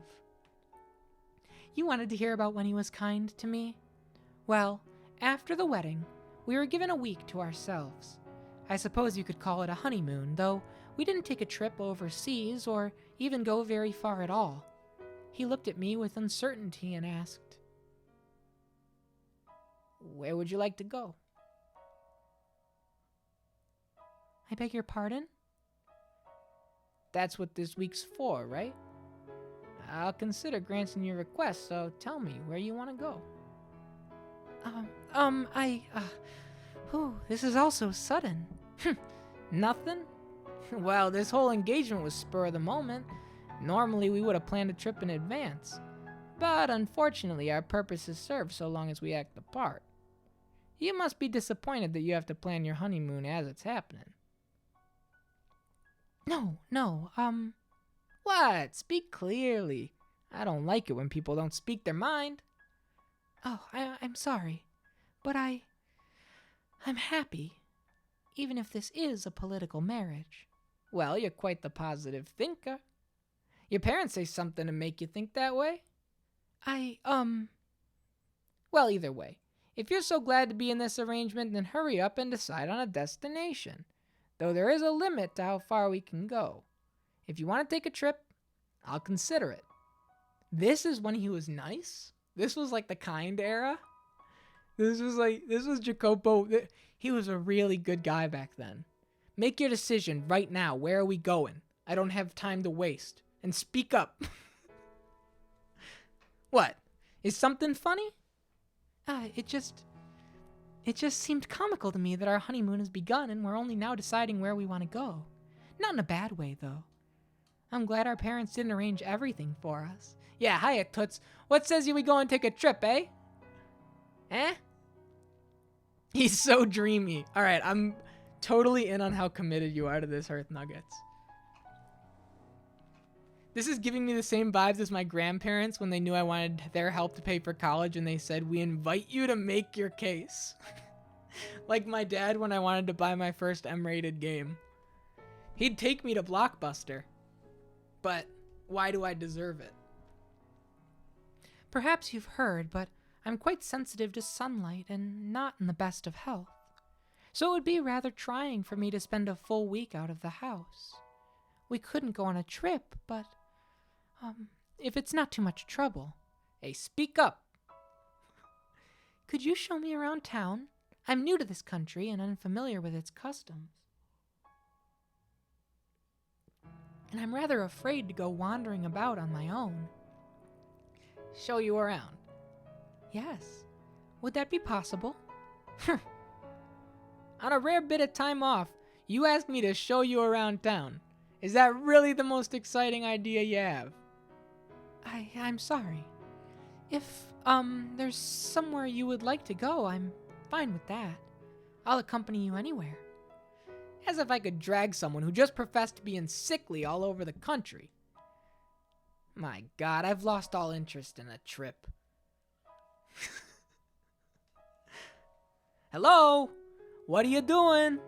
Go, get ready now. I beg your pardon? Didn't you want to see the town? You will show me around? You're the one who asked. Not like I have any other options, so yeah, I'll show you around. Thank you.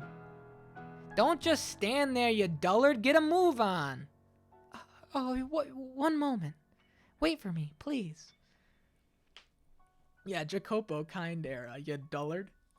He hurriedly climbed into the carriage he had called for, a look of frustrated displeasure on his face. And then, as if he had forgotten about me until that moment, he returned, grabbed me by the arm, and led me to the carriage. In retrospect, I realized he was not being very gentlemanly, but I was pleased that he was making any attempt to interact with me at all. As the carriage trotted down the streets, I saw so many new things. I had spent most of my time cooped up inside at home, so it was like stepping into an entirely new world. And add to that the rapid industrial advancement currently taking place. I saw men shouting back and forth as they smacked newspaper articles with the back of their hands. I saw corner cafes crowded with cigar-smoking men on break from work. It was like the hustle and bustle of a festival. But every festival has its underside. I also saw overworked men, looking like they were on the verge of collapse, drinking water from a spigot on the side of the road. By way of contrast, I wore fine clothing and had a carriage at my disposal. I imagine every day was a struggle for them just to remain afloat. Had I not married the man I had, I too might have found myself on the streets in a similar situation. But it was not relief that spread through my breast at the sight of them. It was pangs of guilt. It felt to me like a life of opulence was wrong, sinful. It broke my heart to know that I was living so much better than them. Jacopo snorted disapprovingly at me, seemingly reading my mind, and then said, "The poor man who envies the rich, covets his wealth, and finds the ambition to make the same for himself, and the rich man who pities the poor, thinking it's his duty to give them offerings of philanthropy, to me, the latter is far more nefarious. Excessive charity will ruin a man, make him come to expect handouts. And then there are those who have the wrong idea of pity, who let themselves fall down to the same place, mistakenly believing it'll somehow make the poor feel better. What a joke. If you're going to do anything for him, you might as well encourage him to climb upward. Spur on the economic growth and the flow of capital. Doesn't that sound like the better option?" I say nothing, simply smiling and giving an ambiguous nod. I love Jacopo's kind era. He's a sweetheart. He really was. He really was a sweetheart back then. He had a point. My sympathy and guilt meant nothing to people actually experiencing hardship. If feeling guilty of my own fortune, I acted upon that pity in the way he had described, it would accomplish little more than self-satisfaction. He seemed to have seen straight through to my very core. This was a man who had built his own fortune through investment, which I imagine required him to be rather astute. But doesn't a world where everyone is constantly trying to climb higher and higher sound rather exhausting? I personally would prefer to be in a position where I could watch, if only from a distance, as others climbed. But obviously I could not say as much to him. Some time later, the carriage came to a stop in front of a shop. As I looked at the building perplexedly, he gestured to the door with his chin, signaling for me to get out. Lost and confused, I stepped down from the carriage, and before me spread a showcase behind a large glass window. However, lined up in the case were not precious metals or expensive clothing, but machines. At first, I had no idea what kind of machines they were. Have you never had your photo taken before? No, I've had a portrait painted, though. Are these machines for taking photographs? A portrait, eh? Why am I not surprised? I did not mean to boast. Go on, get in. Please, wait for me. The owner came out to greet us with a wide smile as we entered the shop. Well, if it ain't the strangest thing I've seen all day. You, bringing a lady, and a real looker at that. Where on earth you catch this pretty little thing? She's my wife. My wife. Huh. Well, I beg your pardon. I'll be a monkey's uncle. Just goes to show you never know where the cards may fall. You make it sound like my getting married some kind of miracle. I always saw you as one to choose money over love, sir. Oh, pardon me, this isn't appropriate to say in front of your wife. Do you often come to this shop? On occasion. I need some things here from time to time. I see. There you go, smirking again. What's so funny? We're going to have our photo taken, yes? I'm so nervous and excited. I've never had one before. And to have it taken side by side with you. What are you talking about? Huh? Who said we were getting our pictures taken? And side by side, please. You're sending shivers down my spine. But this is a photography shop. Hey, shopkeep. The product I contacted you about, is it ready? Oh, yep. Sit tight. I'll be right out. You take a seat. There's a chair over there. What? I'm gonna show you something much more exciting than sitting still and waiting in front of a camera lens. Oh? Just do as I say. Okay. He's such a nice guy. I sat down in front of a large mirror, which I presume was normally used to check your appearance before having your picture taken. Sitting before a mirror with someone else present was quite nerve-wracking. Out of embarrassment, I dropped my gaze to my knees, but when Jacopo returned, I was entranced by the curious object in his hands.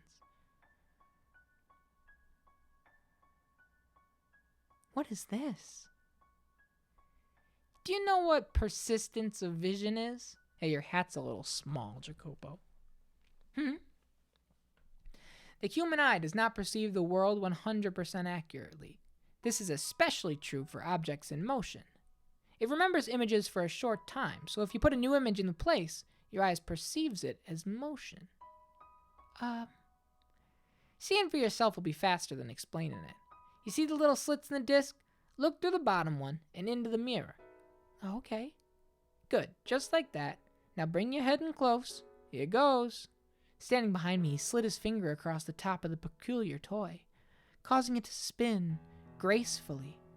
And then... Oh, cool, we get the animation. How beautiful. Ah. So what do you see? They're dancing. A man and woman are dancing. Sounds like you're not having any trouble seeing it. And they dancing well? Yes, they are. It's the most adorable thing. Wha, adorable? That's funny. I asked to have it modeled after a ballroom dance. Yes, it's a very elegant dance, but you see, they're small, like little dwarves, which I thought was kind of cute. And they seem so close, going around and around without ever letting go of each other's hands. This is incredible.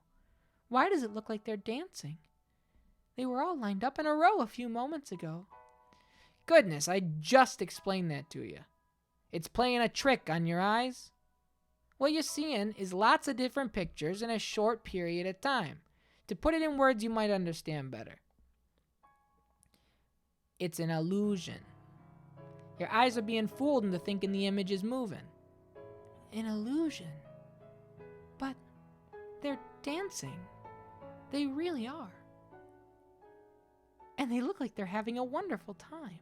Are you sure it's an illusion and not something else? To me, it does not seem to be. I cannot see it as anything but two tiny people dancing. Yeah, that's how it works. You reach out your hand and try to grab them. You won't be able to. You're right.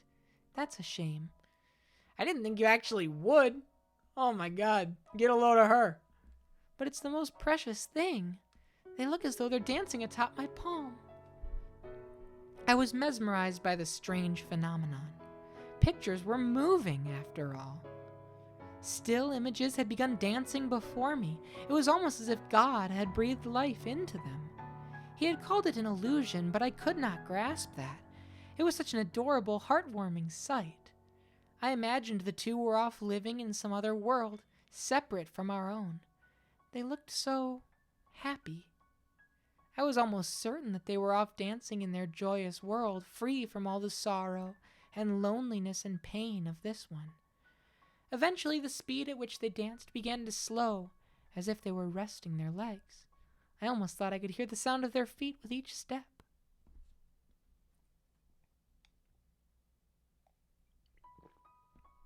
Ah, they've stopped.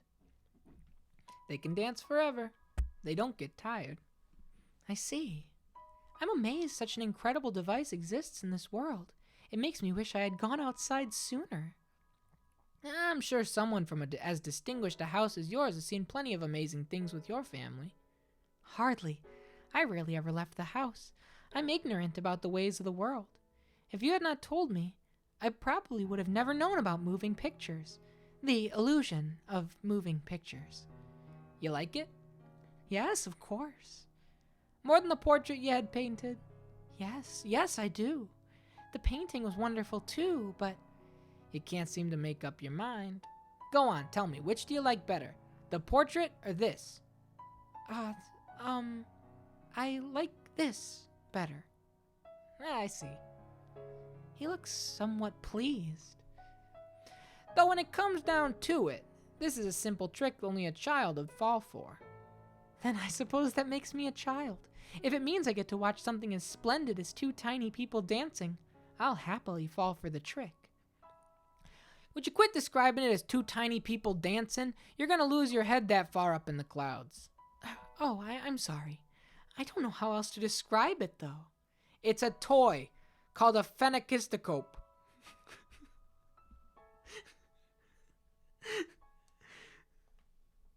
A Phenakistoscope? No, a Phenakistoscope. A Phenakist wheel. Close enough. It was invented around 30 years ago. I had the shopkeep make one modeled after the original design. So the shopkeeper drew this? Yeah, he did. A lot better than you'd expect, isn't he? Yes, indeed. I'm surprised he could draw something so cute. Hey, say that to his face and he'll go red as a beet. What I'd give to get a load of that. You should tell him next time you see him. He's a sweet man. Despite how he looks, you mean? It's not right to judge people based on their appearance. I'm just kidding. Hey, don't take it too seriously. The shopkeep here loves new technology. The Phenakistoscope is such invention that I can't say it. The Phenakistoscope is one such invention that caught his eye. You can trick the eye into thinking drawings are moving. Using a sequence of photos, you can perhaps make it seem as though real people are moving too. And if it becomes possible to show those images to many people at once, these developments could broaden the options artists have to express themselves. Not drawings, but photographs. Yeah, photos. By taking hundreds or perhaps thousands of photos, it'd be possible to reproduce the world as we see it. This room, people walking down the streets, maybe other worlds, maybe like 8-foot tall blue people. There's no point in recording boring everyday life, though. If you're going to leave a record of anything behind, it should be the projects and enterprises that move nations. I didn't get a chance to see Avatar this weekend. Maybe I'll go tomorrow when it's quieter. Say, for example, a moving record of the opening ceremony of the railroad? That would be something worth watching. And then in time it would expand beyond a mere record-keeping technology and find its way into the hands of artists. Is such a thing possible? You must remain still for a long time just to take a single photograph. Right now it isn't, but eventually it will be. And I'm not simply fantasizing here. Is that so? It sounds so very futuristic. Do you? What? Do you want to support people who work on that sort of thing? Is that why you're friends with the owner? Yeah, it's got nothing to do with my wants. I merely think there's money in it. The rich starve for entertainment, and the artists create that entertainment. I've got no interest in their pretentious self-expression or whatever. I just want their money. Why? What's so funny? You look like you're enjoying yourself. Hey, honestly, it's just about the money. As you say.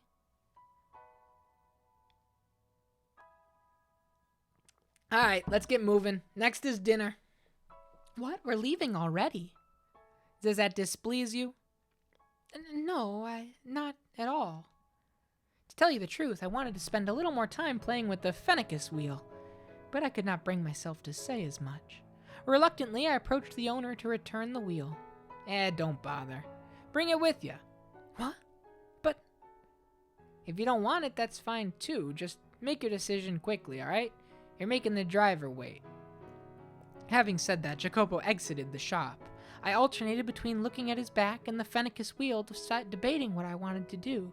And then with a smile, the owner whispered to me, "You're allowed to keep it, really. Your husband out there made it as a gift for you." For me? A little while back, he came into my shop asking if I could make a Phenakistoscope. Now that about knocked me out of my chair. He's a man who almost never asks for favors. He's pretty damn brusque and he's got a sharp tongue sharp enough to cut steel, but he's not wicked to his core, I swear it. So please, ma'am, be a pillar of support for him. Reminds me of I've my entire life I've had the Beauty and the Beast line from the opening scene where she goes, where the bookkeeper says, "If you like it all that much, it's yours." And she responds, "But sir," and that's just those two lines. And my sister and I had quoted "If you like it all that much, it's yours." It's been a little ongoing quote through my entire life from the opening scene of Beauty and the Beast. In that moment, the Phenakistoscope wheel became a precious treasure to me. We had only just married days earlier, and yet he had commissioned it for me without even knowing what I had looked like. I was filled with a warm, pleasant elation. I agreed with the owner. Jacopo was not a bad man. He merely had difficulty expressing himself. Hurrying back to the carriage, I gave him my deepest thanks. He glanced over at me for a moment, then turned back towards the window and muttered, "Yeah." From there, we went to a restaurant for dinner. "You call this a pizza?" "Hey, the crust is an atrocity. It's like I'm chewing on rubber. How can you wave my country's flag and not serve spaghetti? Do you have any shame at all?" This wine's pitifully unbalanced, far too high levels of acidity. Now listen to me carefully. This house wine is the face of the restaurant." He complained about every little thing. It was a complete disaster. But curiously enough, I was not at all put off by his behavior. When the sun set, the carriage made its way to a nearby hill. I keep rolling over my headphone cord. I have a insanely long headphone cord, and I run it over with the wheels of my chair all the time. The cool nighttime breeze felt wonderful on my skin, flushed from the alcohol, and the light from the gas lamps had a comforting warmth to it. Though Jacopo had complained about the quality of the wine, once he had intoxicated himself, his mood improved visibly. It made him unexpectedly talkative. Look out at the city. A gloomy town that shuts down at night isn't suited to expansion or growth, but this city isn't like that.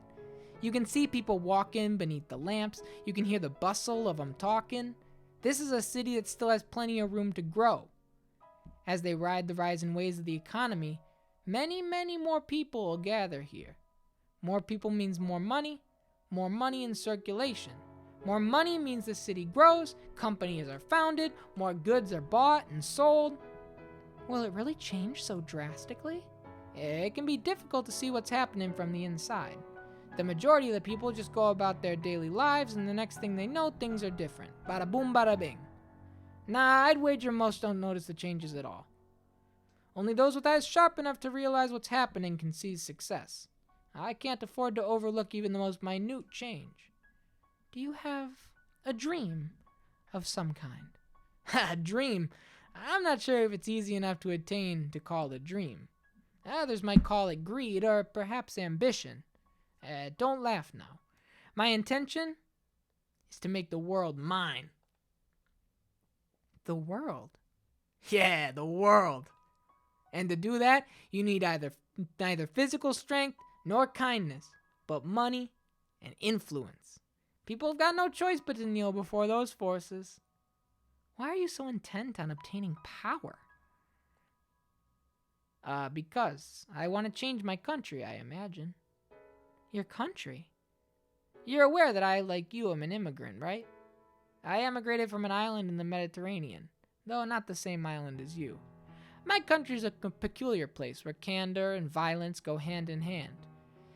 As a whole, the country's on the poor side, and if nobody does anything about that, I'm one of but a few of my fellow countrymen who has set his sights on the new world. They're falling far behind other nations. If I find success here, perhaps that'll catch their attention. But if it doesn't, then my country's doomed to collapse. You have much love for your homeland. My feelings are a little more complicated than mere love, but that's nothing you need to concern yourself with. Well, I'll have to remember not to get myself drunk around a woman again. Forget everything I just said, alright? It's about time we head back to the house. Alright, but, what is it? Is it alright if I provide you encouragement as you try to attain your dream? I know my present is more likely to be a hindrance, but I would like to be there to watch as you trek forward. I suppose. Do as you wish. Thank you. You have my support then. Darlin'? Ugh, sent a shiver down my side, though not an unpleasant one. I'm glad to have you as my partner. It's crazy to think back to Malin now. It's crazy to think back to the fucking beast. I was without a doubt happy then. His smile, the things he said, the Phenakistoscope wheel he gave me, they were all undeniably real. And those memories give me the will to wait for the day things go back to the way they were. They allow me to believe.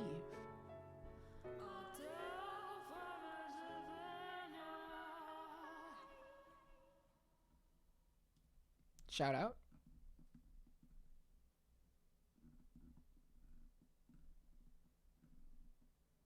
This is something that actually happened to the other maid. She heard a sound in the middle of the night, a sound like dripping water. At first she thought it was raining, so she looked through the window, and there wasn't a cloud in the sky to cover the stars. Maybe it's a faucet, she thought, so she stepped out of her room and into the corridor. Compared to her room, it was unearthly chilly. The maid regretted not bringing something to cover herself with. But that didn't make sense. Normally, the temperature wasn't that much colder outside her room. Her nightclothes had always been more than enough for a trip to the lavatory. Wondering what the reason could be, she made her way toward the sound, but then she realized something. There were no faucets in the direction she was going. Rather, she was headed toward a hall. The mansion where she served had many halls, but this one was off in a far corner of the house, the least used hall of them all. It had a high roof, but not a lot of space, so it was difficult to make good use of. It also had a somewhat heavy air to it, a very curious room. It was the kind of place you might assign someone to clean as part of their hazing. Anyway, when the maid realized the sound was coming from that particular hall, she, as you might expect, let out an uncomfortable sigh. But there might be a leak, and having noticed, she couldn't simply ignore it, you know? So, as much as she hesitated, she pushed open the doors to the hall. There was nobody there, and it didn't look like anything was leaking either. There were no puddles or water stains anywhere to be found, but she could still hear the sound. Drip, drip, getting louder and louder, slowly stepping further into the room, looking left, then right, then left again. She searched for the source of the sound, coming to a stop in the center of the hall. She stood there, still, quiet, and then a chilly spot on the nape of her neck. With a little yelp, she reached back to feel her neck, but it wasn't wet. Confused, she slowly, warily tilted her head backward. And there hung a bloody skeleton from the ceiling.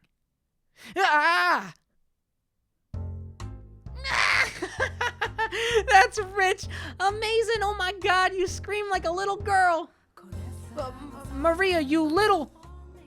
My god, are you men or children? This is my house and I'd rather you didn't talk about it like that. Whose words were those again? Shut your mouth. How do you know anything about that? Were you eavesdropping? And another thing, I do not care for that sort of stupid, fantastical tale that you women so love to pass around. Because they scare you. Ah, you've never been able to handle anything scary, Jacopo.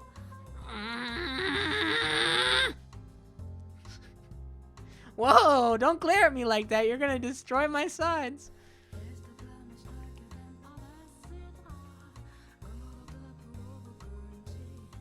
So, did you come here for the sole purpose of telling me that cheap tripe?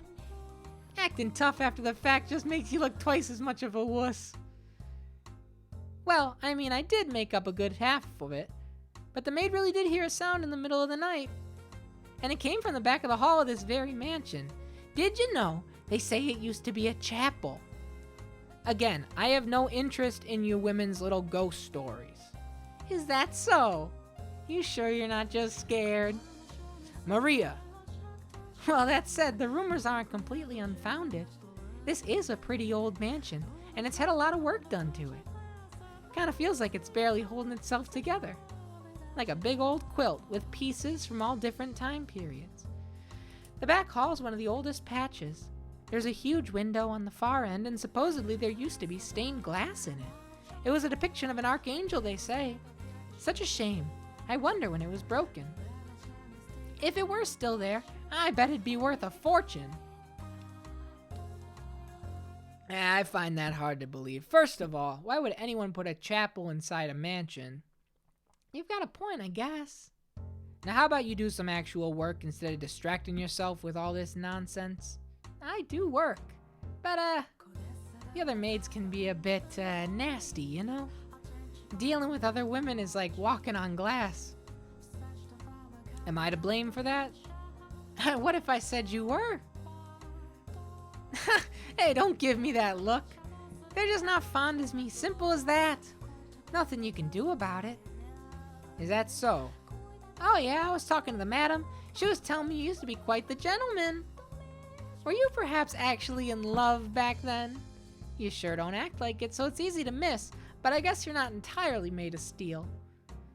Just like when you were younger, you're still... Don't speak of that. The past's not worth remembering. It's unnecessary. So to you the past just exists to be cast aside? Nah, it's not important. You don't want me to talk about it, so I won't talk about it. But your wife... never mind. I'll leave you be. I have to get back to work soon or I'll be staring down at the head maid's arctic smile. Alright. If the fancy strikes me, I'll drop by and we can trade more ghost stories. Maria. What, no ghost stories? Nah, not that. I've not forgotten about those days. But, nah. It's, you know, I'll be off then. Alright. Hey, if the fancy strikes you, you know, drop by. We can trade something other than ghost stories. What'd I tell you? I'll consider it. Goodbye. Dude, that shot. Holy shit.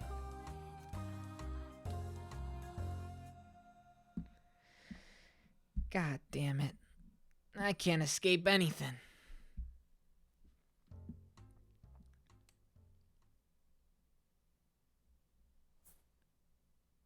Ah, they've grown to be so beautiful.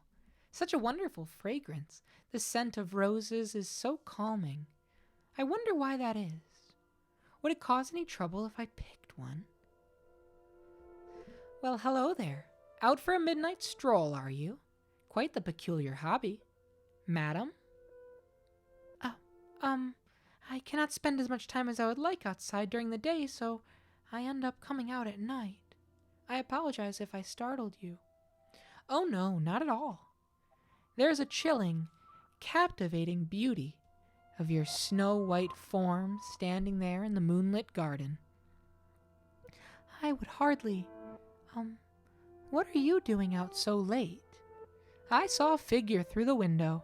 On the slight chance it might be a burglar, I thought it my responsibility to ensure they did not break in. It was also the middle of the night when the grocer's servant broke into their safe. News of that spread quite far. I'm sure you would have heard about it. But Gamache? How are we going to do that? Gamache was imprisoned some time ago. Dear me, cannot seem to get my head out of the past. Do you intend to give that white rose to someone?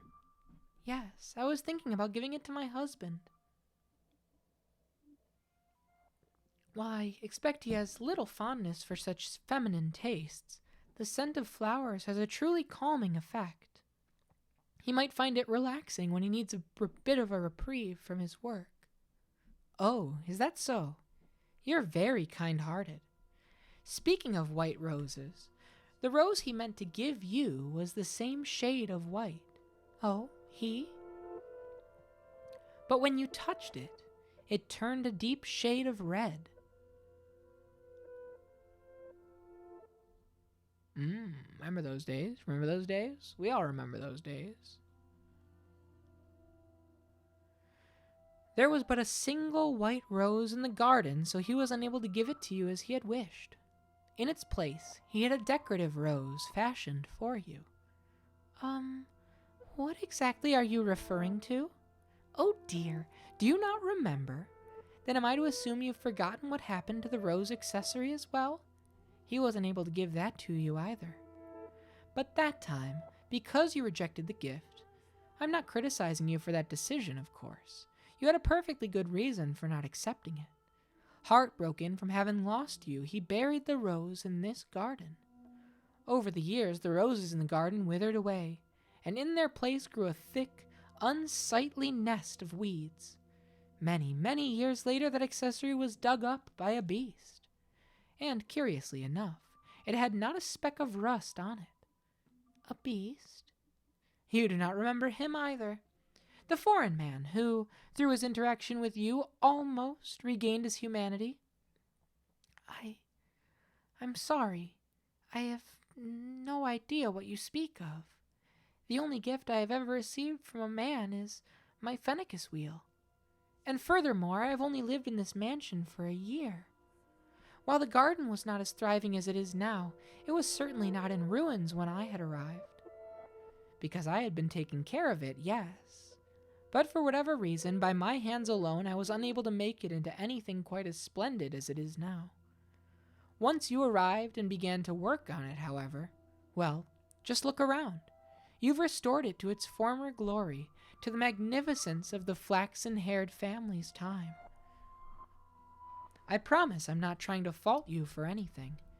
Now that I think about it, it makes sense you would not remember. Though you are still you are different than before. Different, though not in the sense that you are a wholly distinct person. Tell me, is your name... again? My name is... Yes, but you should already know that. Again? More proof that you are indeed you. Did you know that your current name is pronounced the same as the name of the person you are waiting for? What are you talking about? I've met you many times, and I know of your past, of events that transpired long, long ago. I'm telling you the truth. I first came to this mansion just a year ago. Until then, I had never left my country or even set foot out of my own house. We did not have any servants either, so where then are you saying we met? Oh, this mansion, of course. But I'm telling you the truth. It was a year ago, shortly after my parents fell ill and received an offer for my marriage. I knew something had to be done. I knew it, I'm telling you the truth. If that is what you remember, then I do not doubt you. But I also suspect I know why you seem so flustered. Are there moments when your memories seem hazy? When it seems like important details have fallen through the cracks? You needn't fret. One day, eventually, you shall remember all. One day.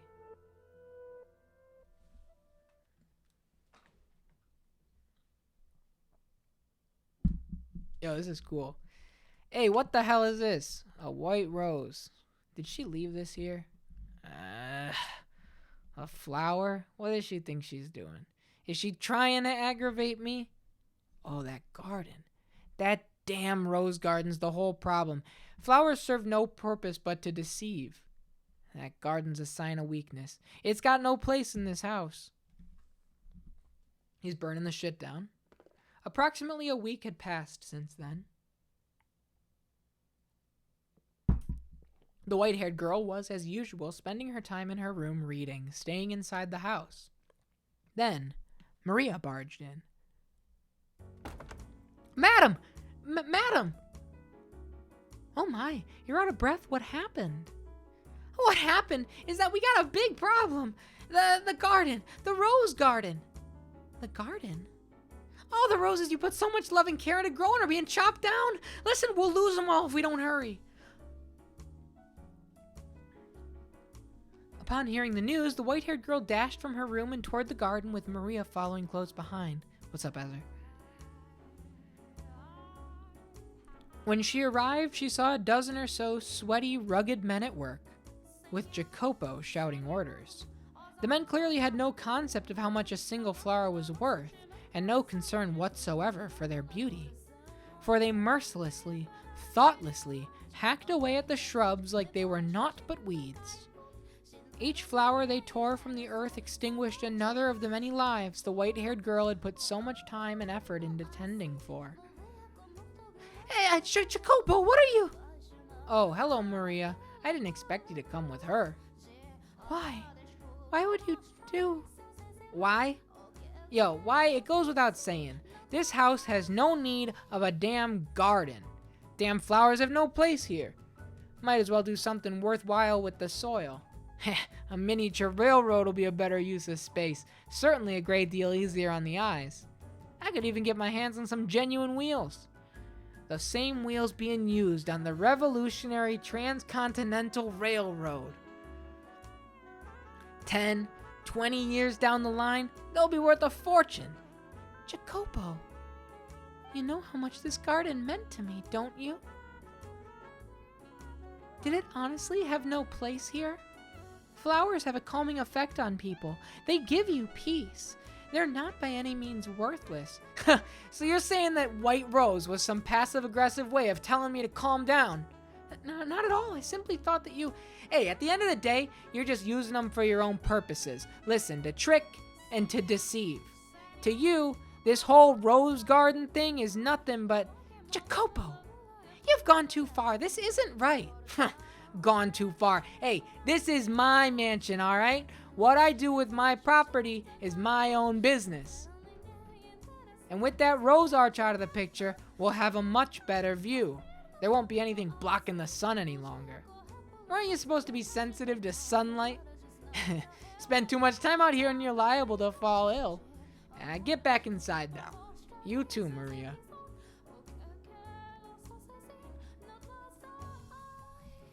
The poor thing, though she did not say a word, was surely thinking, "Are you truly that determined to rob me of my sanctuary?" The words twirled around in her head, unable to make the final journey to her lips. She stood there, looking down at her own feet as her husband marched off, and listened to the screams of the roses being reaped. Jacopo won me back. After being torn down by Jacopo, the garden reverted to a state of ruined desolation. A shame after all the work that went into restoring it to the beauty it had under the flaxen-haired family. And as Jacopo had said, in its place went scraps of metal, train wheels, prototype models, carbon rods. These items may have been valuable for him, but I certainly do not think it was worth robbing his wife of a place that made her feel comfortable, just so he could store them there. Besides, I was rather fond of the rose garden myself. The roses seemed to evoke a sense of nostalgia in me.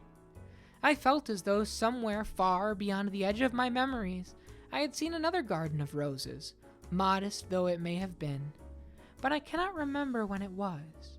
Does that come as a surprise for you? I'm quite sure there are periods of the mansion's history of which I am not aware, but in any case, Jacopo has caused many people great pain in order to repurpose that garden for himself. I read you say junkyard, and I inserted junkyard into the sentence. And he continued to walk all over his wife. Whenever she tried to do something kind for him, he would brush her off, saying, "That's not your place." He paid no mind whatsoever to the looks of dejection that rose to her face each time he rejected her. I was beginning to wonder if anything she had said about the man he had been a year earlier was actually true. And if it was true, could a person really go through such drastic change of heart in such a short time? What do you think, Master? No, I've spoken enough about me already. I seem to be talking a lot about myself this time. But that's hardly appropriate behavior for a maid. Now, let us return to our tale. That evening, the white-haired girl sat in her room, staring sorrowfully at her Phenakistoscope wheel. A small mirror before her, she tried spinning the paper disc, but it was just not the same as before. Her husband was not there at her side, and even more critically, there was not a smile on her face. And then she heard a faint knock on her door. "Who is it?" "It's me, madam, it's me. May I come in?" "Oh, Maria, of course, come in. What are you doing here in this time of night?" I was just wondering how you were doing. Should I have left you alone?" "Oh, it's no trouble at all. I'm always glad to have you." "Hey, you're making me blush, madam. I got the feeling you were a little, down in the dumps. So I'm not here because I need to be. I just kinda ended up here, I guess." "Maria." Sorry, I'm not making any sense. I can be a bit of a busybody, trouble with boundaries, I guess. I've never been able to fix that." No, I don't consider you intrusive at all. I cannot count how many times your bright smile and cheerful energy have shone a light on me when things were dark. If I didn't have you, I would have given up already. You seem to see right through me. Even now, you're exactly right. I am feeling a little dispirited. That garden was an even bigger life raft than I thought. Perhaps I'm being overly dramatic, but the roses were almost like children to me. I get it, I do. You put your heart and soul into tending that garden. It was obvious how much you loved them. Of course it's gonna hurt watching a bunch of men stomp all over your flowers when you cared for them like your own children. Now, I know I said this once already, but you don't need to force yourself to put up with him. Really. You don't have to bend to his will just because you're a woman. You can survive without him. Anytime you want to walk away, that's your choice. I mean, I'd sure be lonely if you left, madam, but your happiness is more important than any of that. So, thank you, Maria. I truly do appreciate it. But I would still like to wait for the day I can see his warm smile once more. If you say so. Well, in that case, guess I'll just have to be there to back you up. It'll be all right. You leave everything to this holy virgin. I'll have a stupid grin on my face no matter how down you're feeling. You really are the reincarnation of the Mother of God, aren't you? Oh, I told you, it's just a joke. Whatever. So hey, madam, how about a dance? Dance? At this time of night? Yeah, and since it's so late, no loud music. All you get's a little whistling, courtesy of me. But this room is too small for... We'll use the Great Hall. Wouldn't that put us in everyone else's way? He would probably complain about the noise, too. No need to worry. Jacopo's out inspecting some factory or something today. After that, he's got a big meeting, so he'll be staying all night elsewhere. The rest of the maids are in their rooms chatting away. No one will notice. Where I come from, we dance all the time. We take the whole eat, drink, and be merry thing to heart. No food or drink for us, but we absolutely can dance. Dancing's a great way to forget all your cares. I'm not much of a dancer. No big deal. Nobody's watching. Come on, put on a little fancy perfume and let's have some fun. I don't have any perfume, though. Didn't think so. You've got all the right ingredients, madam, but you don't try to make anything special out of them. You've got so much potential, not even a decent-sized wardrobe. At the very least, you should wear some perfume. Which is why, ta-da, I brought some with me. The maids are in love with this stuff. It's a big hit with women all over the country.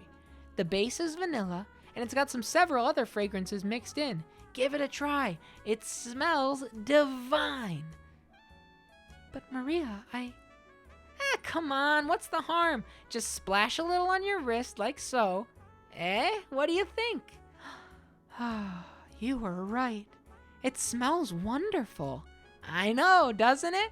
So, you like it? Yes, very much so. Excellent. Now off we go to the Great Hall. Are we really going to dance? You bet your butt we are. It's not healthy to hole up in your room all day. I know you can't handle a lot of sunlight, but you still gotta have some fun and move your body. Come on, let's go. Oh, Maria. Though she looked outwardly uncertain as Maria led her forward, hand around her wrist, the white-haired girl seemed to be enjoying herself on the inside. Having spent her life without a single friend, she never dreamed the day would come when she would find herself being dragged through the empty halls of a dark mansion by another woman. Maria's presence seemed to shine a light upon the quiet corridor. It would have been a very lonely trek without her. Maria spun around, gave an impish smirk, and raised her pointer finger to her lips with a soft shh. The sight of it caused the white-haired girl to chuckle quietly. The two of them, on their way to their secret private ball, were like two adolescent girls. In short order, they arrived at the Great Hall. My heart's pounding all the way here. What's there to be nervous about? It's not like you're breaking any rules. Only kids get in trouble for staying up late. Once you've grown up, you're responsible for yourself. I will say, though, that it seems rather odd for two women to dance together. Oh, if you're having a good time, what does it matter what's between your legs? Holy moly! Dragolato, what's up, my guy? How are you? Welcome in, everybody. All right, let's give this another run. Hi, everybody. Dragolato, thank you so much for the raid. Hope you're doing well. What were you playing tonight? Did I see Dead Cells? I feel like I saw Dead Cells in your going live announcement. Maybe that was yesterday. I don't know why our shout out is taking a hot second. Oh, it's because there's an error reaching Twitch's API servers. That makes sense. I hope you're doing well. Especially if you like errors. Yeah, exactly. Welcome to GoatedQuest, everybody. It was Dead Cells drawing a breath, then Astral Ascent and drawing that death. Right, of course. Yo, what's up, Invader? We were chatting in that Astral Ascent stream. Hope you're doing well. Mostly a drawing stream. Oh, okay, so you literally mean like you died in Dead Cells and then drew the death. That's cool. That's cool as hell. Well, welcome to GoatedQuest, everybody. I am, an extreme variety streamer in that I am down to play anything I find interesting. I've got a whole litany of old original hardware here. I have a retro PC that can run Windows 98 and Windows 2000. Any game that is a first-time full playthrough for me that looks interesting, that has critical importance, that has, anything that looks relatively cool, I'm down for. Even hentai games, I'm kidding. Well, it's funny you say that, because we're currently in the midst of a visual novel, and not that this has any H scenes at all, but some of the other games on the narrative list, I had to make sure they had edited versions. I had to make sure that the versions were, Twitch friendly. We're currently in the midst of playing through the original Final Fantasy, as well as finishing up Valkyria Chronicles, and tonight we're continuing the house in Fata Morgana. The house in Fata Morgana is a visual novel, as I stated before, that is incredibly critically acclaimed. Currently holds, I believe, a 96% on Metacritic, and is one of the highest rated games on the Switch. And everybody I've ever talked to that has played through this game regards it as one of their favorite stories they've ever experienced. We decide every game played on this channel through Marbles on Stream. As you can see from the moment that Dragolato has right on their channel, they were here for this game. They were here for when the house in Fata Morgana was chosen. We leave it up to fate. So I don't know what I'm going to play next. I don't know what it's going to be, how long it's going to be. But what I do know is, starting this October, so starting next week, every game rolled on the channel is going to be a horror game or horror adjacent. It is a list that is completely curated by me. And so if you want to click that link, you can actually see everything that's currently in the running, everything we've played so far. And up at the top, there's a tab that says Ghosted List, and you can see what's in the running for our horror games. I'm having a really good time. Right, get a gacha game speedrun, get stuck in Genshin for 300 hours. Right. Bajillion dollars to speedrun Diablo Immortal. What was that? The guy spent like hundreds of thousands of dollars and then didn't have anybody to PvP with because nobody was on his level in that mobile Diablo game. Pretty crazy.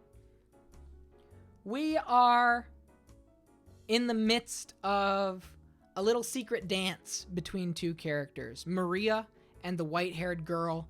I do want to warn people that are coming into this stream from the raid that this is a very adult game. This game tackles very, very intense themes. It has a lot of trauma. It has a lot of distressing and depraved situations. And if any of that kind of stuff you're sensitive to, just be mindful when we go into this thing, because a lot of crazy shit has happened in the first 10 hours we've put into this, and a lot of crazy shit is going to continue to happen as we keep playing. So maybe I'll leave. I might want to play it myself to see if the story, if it's that acclaimed. Listen, Franco845, who's here in chat, watched the first night of this game and then bought it that night and has since beaten the whole thing and is now back to watch my reactions to what he went through. Totally worth it. On the record saying that tears were shed. So yeah. I'm going to keep going with this. But Dragolato, thank you so much for the raid. And hang out, get cozy. Maybe get something nice to drink. Kick back, dim the lights. And I'm just going to keep going. Not for too much longer here. We usually wrap up in the next 15 minutes or so, around 11 Eastern. But I want to get through this scene. Oh, if you're having a good time, what's it matter what's between your legs? Where I come from, there are dances where families lock arms in a big ring and go around in circles. So who says two girls can't have some fun together? I imagine you had many good moments with your family. Well, I don't have a family anymore. What? Alright, so I'll show you how it's done. Watch carefully, 'cause you're up next. Okay. With a wide grin on her face, Maria began whistling softly and prancing across the floor with an energetic rhythm. It was not the kind of complicated dance you'd see at fancy parties.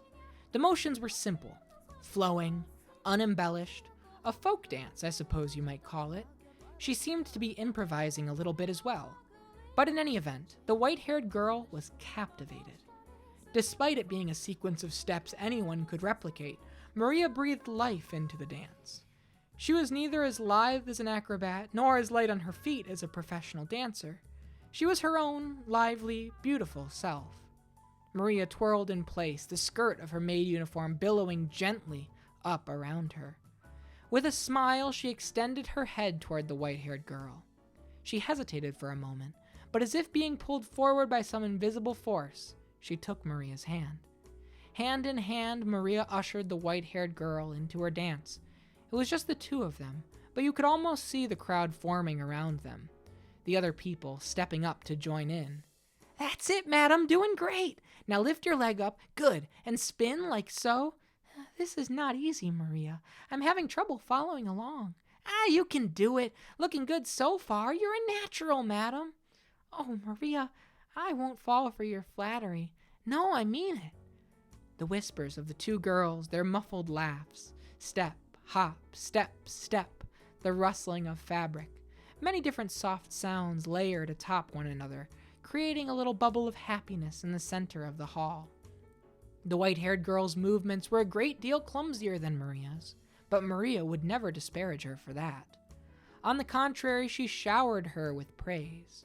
As flustered as the white-haired girl appeared, I imagine she was quite pleased. "What's up, Gava, bro?" Before long, the tightness in her face muscles loosened. A smile spread across her lips, and she began to brighten up. "See, what I tell ya, fun, huh?" "Yeah, I'm quite surprised, both that I can dance, and that I enjoy doing it so much." "Haha, glad to hear it." They exchanged looks, and both laughed. That might have been the first time I had ever seen the white-haired girl so delighted. However, because of her infirmity, she quickly found herself out of breath, her porcelain skin flushed red. Maria immediately stopped for a break. She could surely have continued dancing for some time yet, but Maria was conscientious of the white-haired girl's physical condition. She looked over at Maria regretfully. "My apologies, if only I had more stamina. I'm hardly a suitable partner for you, Maria." Sure you are. This is all to cheer you up, madam, so as long as you're having fun, nothing else matters. And heck, I'm enjoying myself plenty too. Hey, what do you think? Wouldn't it be nice to do this again sometime?" "Whenever you're feeling down, let's dance." "If you really do enjoy dancing with a frail girl like me, then I would be glad to." "Have a little more confidence in yourself, madam. You're so pretty and kind-hearted. I got loads of fun when I'm with you. So you don't need to be so hard on yourself. Got it?" "Thank you." "The pleasure's mine. 'Tis an absolute honor to have the rare opportunity to see such a bright smile on your face, madam." "My apologies for keeping you out so late. I should get back to my room." "Ha! I didn't even realize what time it was. I'm more than up for a little more gum flapping. You've improved my mood more than adequately. I would not want you to be tired for work tomorrow." "Okay. Well then, let's get out of here." "Yes, let's." Smiles on both of their faces, they made to exit the great hall. However, before they reached the door, it swung open. A man's towering shadow cast the two women into darkness, his cold, bitter glare affixed on them. If I'd had even the faintest premonition this might happen, I would have done anything in my power to stop the two cheery girls on their way to the hall. But I am eternally powerless. What are you doing? Standing before them in the doorways was the master of the house, Jacopo. I thought you would not be back until tomorrow." "And how would you know that, huh? Nah, forget that. Does my staying the nights elsewhere have any effect on you? You were just waiting for this opportunity, weren't you?" "No. What would I possibly want out of the house? What would I possibly want you out of the house for?" "I'm sure you know better than anyone." "What?" "What's that smell, huh? Perfume?" "When'd you get perfume? And I gotta say, you seem to be having quite the time. Look at you. You're out of breath, red as a beet. I made the right decision coming back. Now where the hell were you going?" "No, I wasn't going." Jacopo, calm down, seriously." You shut it. Now you're taking this tramp side?" "I've told you before you're not to leave this house without first consulting me. Or do you mean to tell me you've forgotten, huh? God, your ears aren't just for show, all right. They're better than that. They'll even throw out the parts that you don't want to hear." "No, I swear I wasn't doing anything you—" "Silence. I've got no interest in your excuses. You're always watching from the shadows, observing, trying not to step on anyone's toes. And in the back of your mind, you're mocking me, huh? No, Listen up and listen good. You just try stepping out of line again. You just try disgracing me again. You will not get away with it. For the love of God, get back to your room now. And you too, Maria. All right. God, what is this sickeningly sweet smell? How utterly infuriating. It'll take forever to get this off of me. I always thought you had at least some sense of taste. Why did he have to disparage her so? What did she do wrong? What did she do to deserve that? She did nothing whatsoever wrong. She deserved none of the ridicule he showered her with. However, she was not a strong-willed woman. She did not have the courage to retort to the man yelling at her. And neither did Maria, it seemed. Without another word, they both scrambled out of the great hall, away from Jacopo. The white-haired girl was a painfully miserable sight to behold. The cheer had drained from her spirit and the rosy hue from her now pale cheeks. She was hunched forward slightly, looking like a small, scared animal. How are the vocal cords holding up? They're doing all right. They're doing all right. I don't have any, nasally little kid voices like Nellie and Mel. Those really wore me down. Say, I'm sorry, this is all my fault.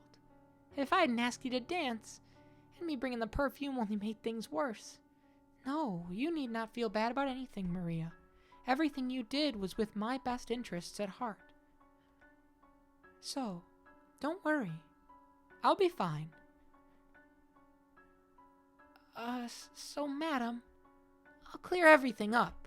I really am to blame, after all. He wouldn't even give you the time of day if you tried. He's a stubborn little shit when he's mad. I'll talk to him. He's more likely to listen to me. I'll make sure he knows he was jumping to conclusions, that I'm the one who dragged you out there to dance, and also that I forced you to wear the perfume. I'll clear everything up, okay? So please, you cheer up. It would be best if I could tell him myself, but yes, you're right. He would likely not listen to me. He rarely ever listens to me. I should be ashamed. I cannot even hold a simple conversation with my own husband. These things happen, you know. It's not easy being married. Oh, I'm sorry. These things happen, you know. It's not easy being married, in a lot of ways. Yes, you're right. I apologize for having you do something so unpleasant, but I would appreciate that. No problem. I'm happy to. No need to apologize. Listen, I've got this. I'll dunk his head in cold water until he's not blowing steam from his ears anymore. I'll cool him down, I promise. And you never know. Maybe he'll be open to listening. You could be back to the way you were a year ago in no time. Don't you worry. I'll take care of it, madam. Be positive. You look so much better with a smile on your face. All right. Thank you. I doubted Jacopo would listen, even coming from Maria, and I imagine the white-haired girl felt much the same way. However, she grabbed onto that sliver of hope. She let herself dream. She let herself believe, even just faintly, that everything would go well. Such is human nature. When uncertainty has you in its clutches, you grasp at whatever hope you can find to keep yourself afloat. That night she did not sleep. She was afraid that even in her dreams Jacopo would be shouting at her.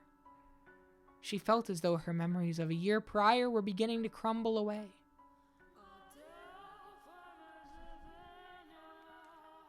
Perfect.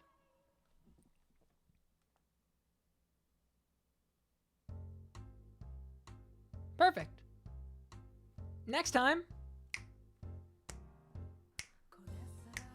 we'll continue Jacopo and Maria and the white-haired girl and the maid and an era of technology and prosperity next Sunday when we continue the house in Fata Morgana. Thank you so much, everybody, for chilling. This was a fun stream. This was a really, really, really fun stream.